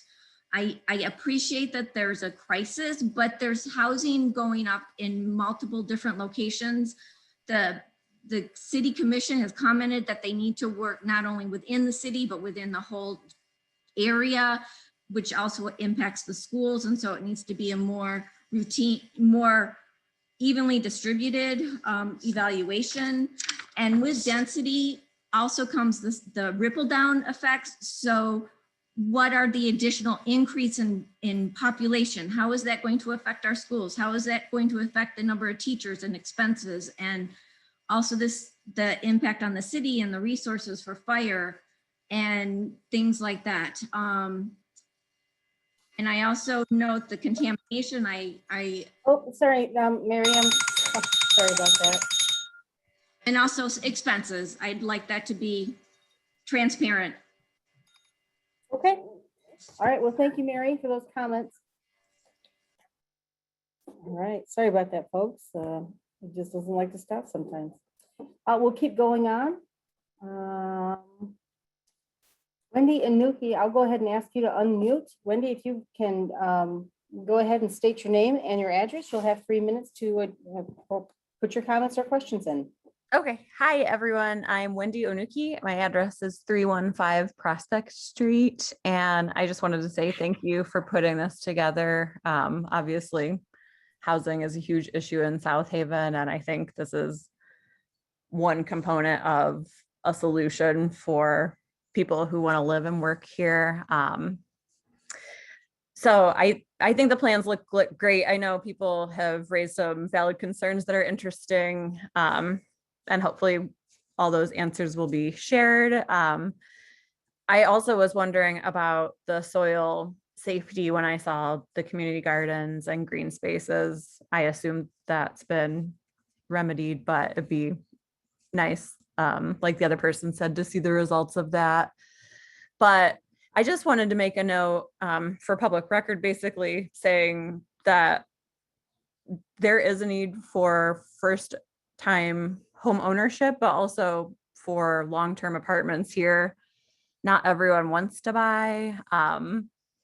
There's so many reasons why people prefer to rent, and to have that available in the city, I think is something that's important for our community. So I think that's all I have to say for now. If I have any other questions, I'll just send them by email. So thank you. Thank you all.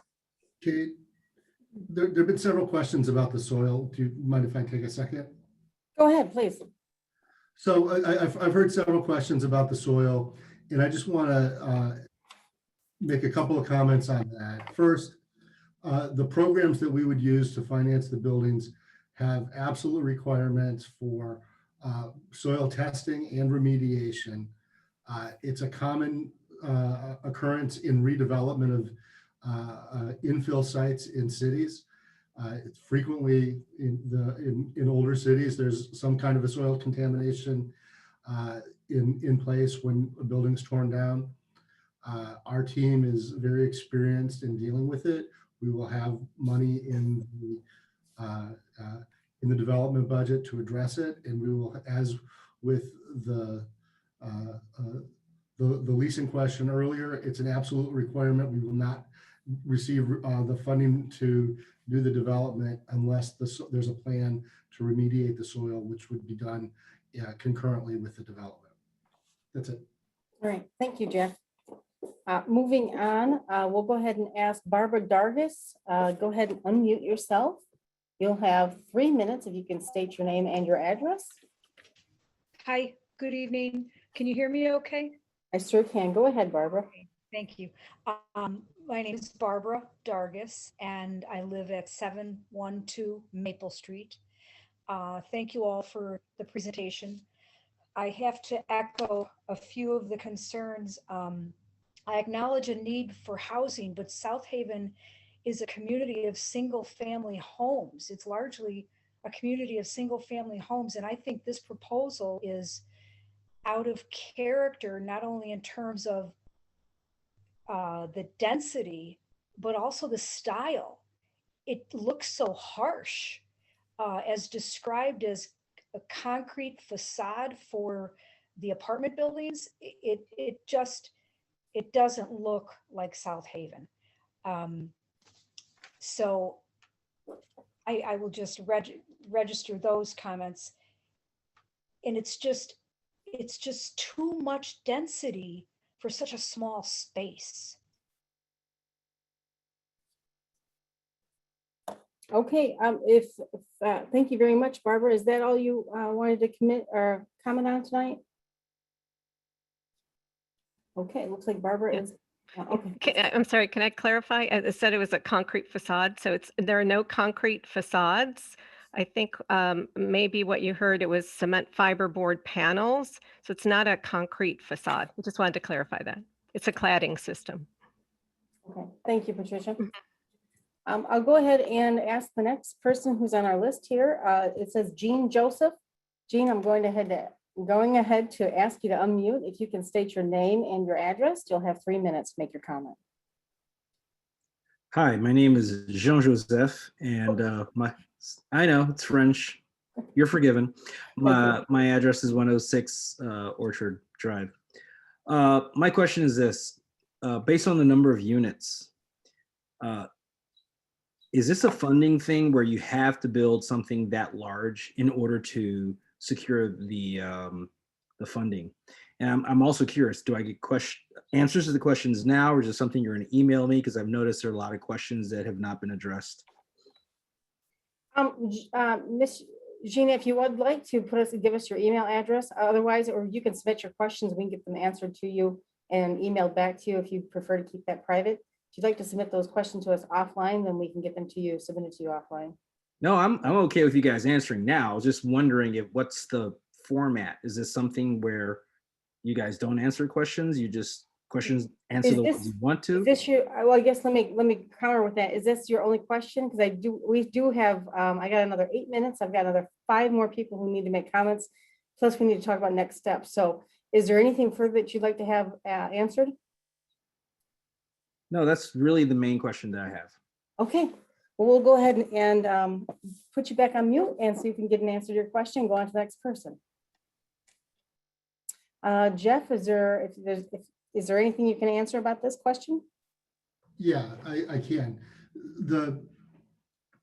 A development like this using the Affordable Housing Tax Credit Program, the developments are really optimized in the approximately 60 unit size. That's really why we designed the phases to be approximately 60 units was it maximizes the efficiency of the resources.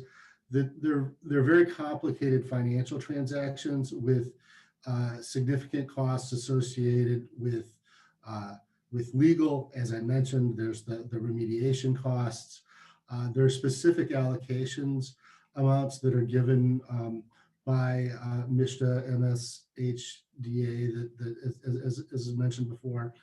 And so, yeah, the development size is really targeted towards the size of each of the 2 phases on the rental side.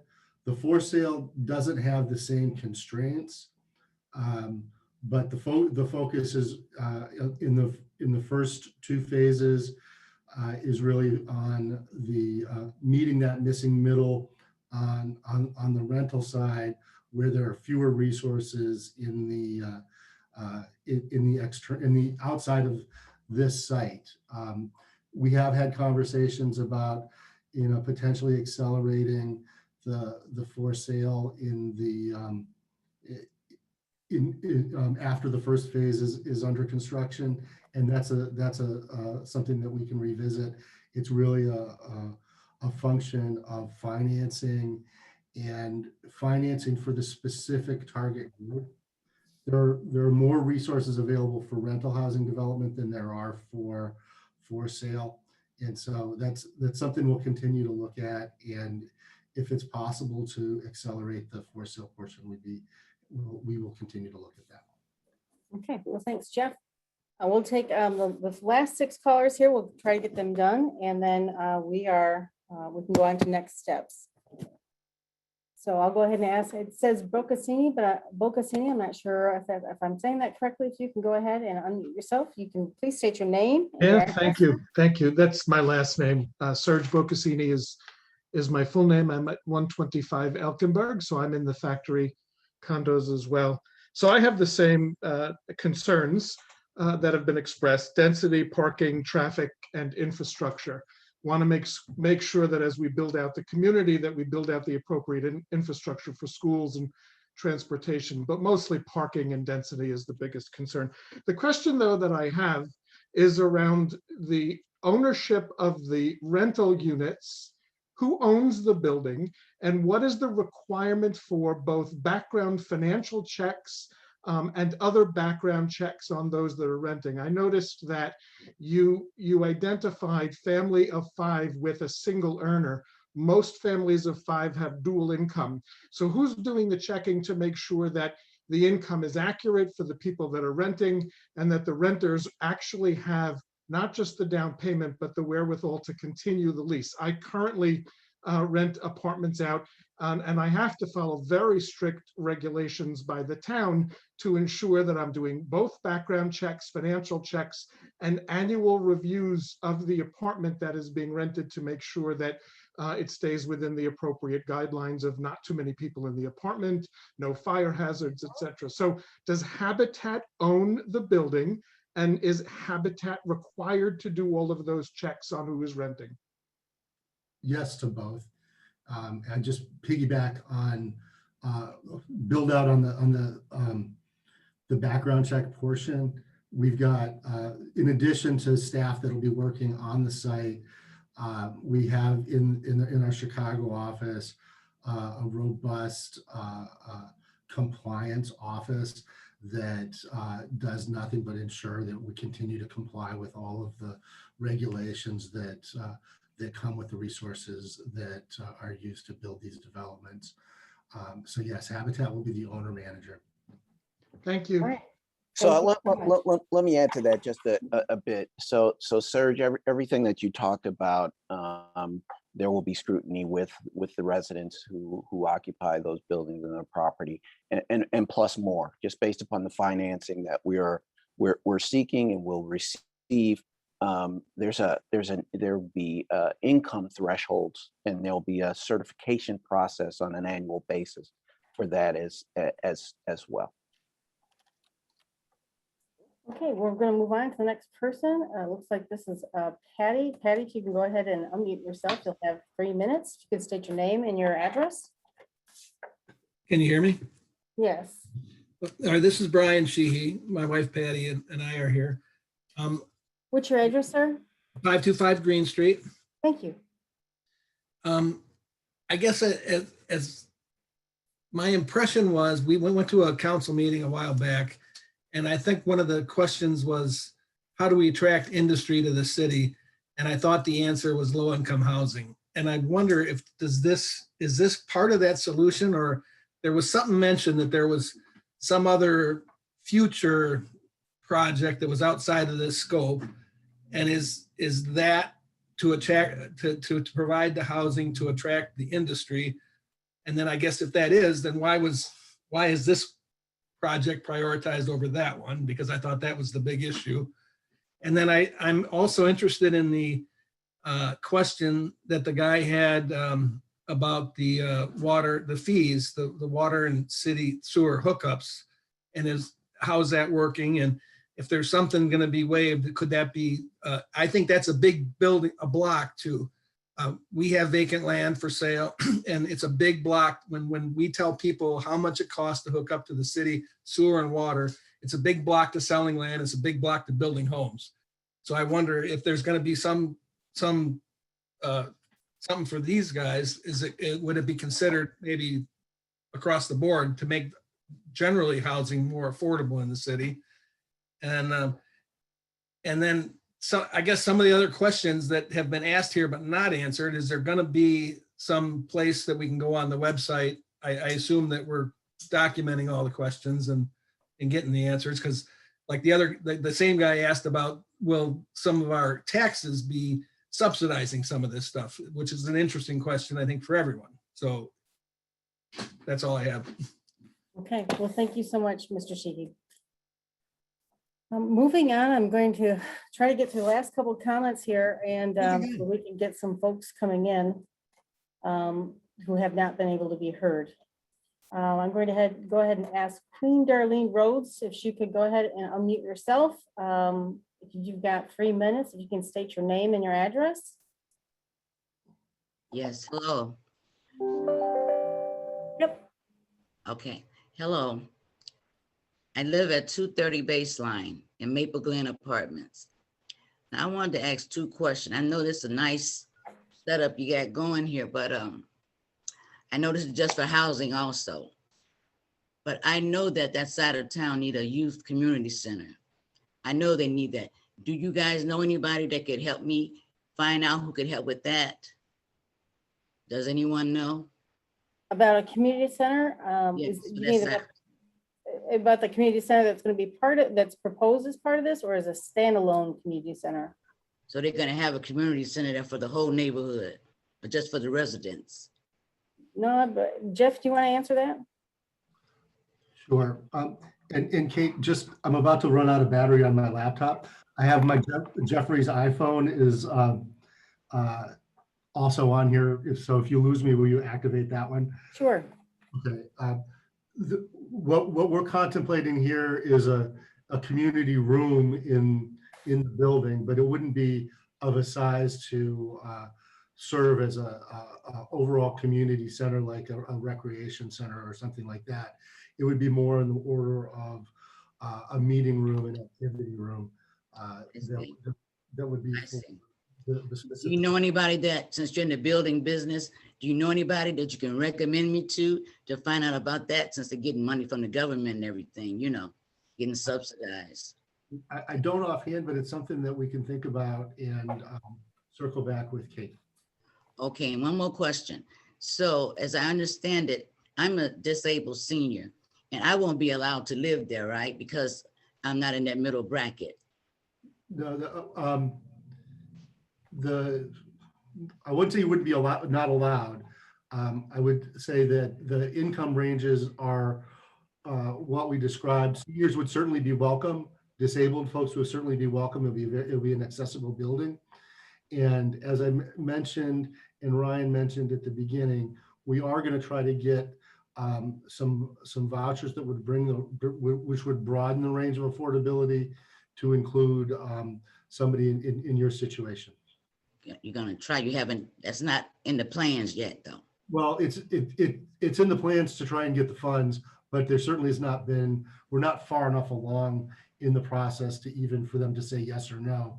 It's really, we've had some initial outreach, described the project, and identified where there could be some resources, but there are lots of different communities that are trying to seek the same funding. So that's going to be a beautiful place if we go down.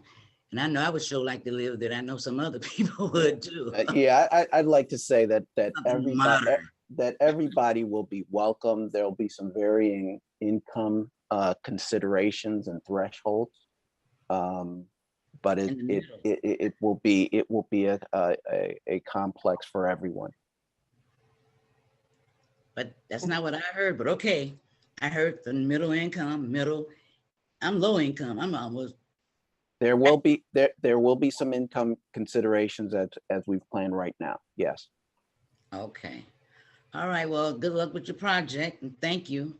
And I'll get back to the young lady about the youth center, community center, where they could study and do things over there on that side of town. All right. Thank you very much. Have a nice day. Thank you. Okay, we'll take 2 more callers. I see Joe Wilkins' hand up. Joe, I'll go ahead and unmute you if you can state your name and your address. You'll have 3 minutes. Thank you, Kate. My name is Joe Wilkins. I reside at 811 Indiana Street. First, I want to commend the Habitat and its entire team, as well as Kate, for their efforts, which has been at least 3 years in progress. As a 50-year plus, more like 55-year resident of Ward 1, growing up in the midst of several factories in Ward 1, including Overton, seeing this project and this land being used to meet the needs of many in the way of long-term rental as well as home ownership is awesome. Everything about this project, I think it's on target to meet so many needs that has been identified by the city and on their city priority list. I've heard a lot of comments tonight about density, but high density has been allowed throughout the city of South Haven, especially with short-term rental being one of the highest culprit of high density of businesses, which is way higher than any other municipality in Michigan. So I know that's a concern out there, but this project, not only will it support the needs for long-term rentals and first-time home ownership, but it also supports our economic plan. So in my opinion, I've seen so many, and I echo the words of the young lady that is in Texas now. I have so many people that I know that is surrounding cities simply because they can't stay. There's no affordable housing or places to rent.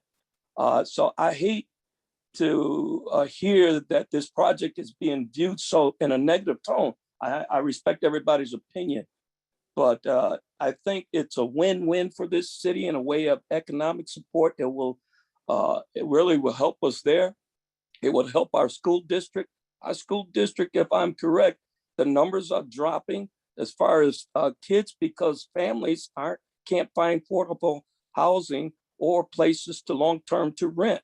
So I think this is a win-win for the city. So again, I hope that the concerns could be addressed in a positive light that we can move forward, because this will help resolve so many issues for so many people.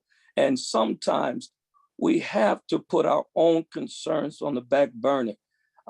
We heard concerns about the soil, but nothing was mentioned on this level about across the street where those homes are going up for 400,000. I grew up with the Everett Piano Factory and National Motors. My dad worked for 30-something years at National Motors. Homes are going up over there and no one's crying out about the land over there. So I hope we can just put our own own agenda and desires to aside to to meet the needs of our other brothers and sisters that would love to be a part of this community, that would love to come back to the community they were born and raised in. Ward 1, I was born in Ward 1, still living in Ward 1. So I have a great interest in what goes on over there and also the needs of so many other people besides myself. So again, I commend Habitat. I commend Habitat and Kate and everyone that is trying to push to meet the needs of so many in this day and time. Thank you. All right, thank you, Joe. And we'll take our last caller today. I know that we have some other people who did not get their hand up or we can't get to, so I'll ask that you put your comments in writing and get them to the team, and I'll get that contact information just a minute. So our last caller is Mim Evans. Mim, you'll have 3 minutes. You can state your name and your address. Mim Evans, I'm at 208 South Haven Street. My question concerns the unit mix and how it was developed. 3/4 of the units are one-bedroom units, and I'm wondering how that will help meet the need for family housing. And I'm wondering why there aren't more 2 and 3-bedroom units in the project. Thank you. Okay, thank you, ma'am. We'll seek to get you some answers on that in the upcoming days. So I know we're running over our time today. I promised you 2 hours. But I did want to share with you the screen that I'm going to have, which will have our contact information. And I'm going to leave that up while we talk about next steps. So clearly, we've got the proposed plan or plan that Habitat has come up with significant stakeholder interest and stakeholder outreach. This is based on the RFP as well as the charrette process. What this would mean is that the city council would then be presented this concept plan and then consider whether or not a purchase agreement should be considered. And that would start the process of the Habitat company going through the zoning process. Now, the Habitat company is going to be looking towards getting some MISHDA funding to help sustain this project to meet the affordability needs that the city council is looking for. And the time frame on that would go to October 1st. So we would have to have some zoning put in as well as a purchase agreement by that time. So working backwards, in the upcoming months, city council will have to review this plan and then consider a purchase agreement. And there will be some negotiations with the Habitat company, as well as the Habitat company would have to go through the zoning process. So that would be going to the planning commission and having some meetings there. So those are our next steps. And like I said, here's our contact information for myself as the city manager, Griffin Graham, the assistant city manager. And if you have more questions for Ryan Kilpatrick of Housing Next, there's his email address, as well as Jeff Head from the Habitat company. There is his contact information. I apologize we did not get to everyone's comments, but as I said earlier, this recording will be available on the city's website. We've made a note of the concerns that have been brought forward, and we will try to get back and get answers to everybody. So with that being said, I would like to thank everyone who was able to attend tonight. Thank you so very much. And also I'd like to thank Ryan Kilpatrick, John Gill from the Housing Commission, and of course, Jeff Head, and all of the crew and the team from Habitat Company who've been able to put this together, who's been reaching out to put this plan together, as well as being available for questions tonight. So thank you all so very, very much. And with that being said, if there's nothing further, I'll go ahead and end the meeting, and we'll look forward to receiving your comments offline. All right, have a good night.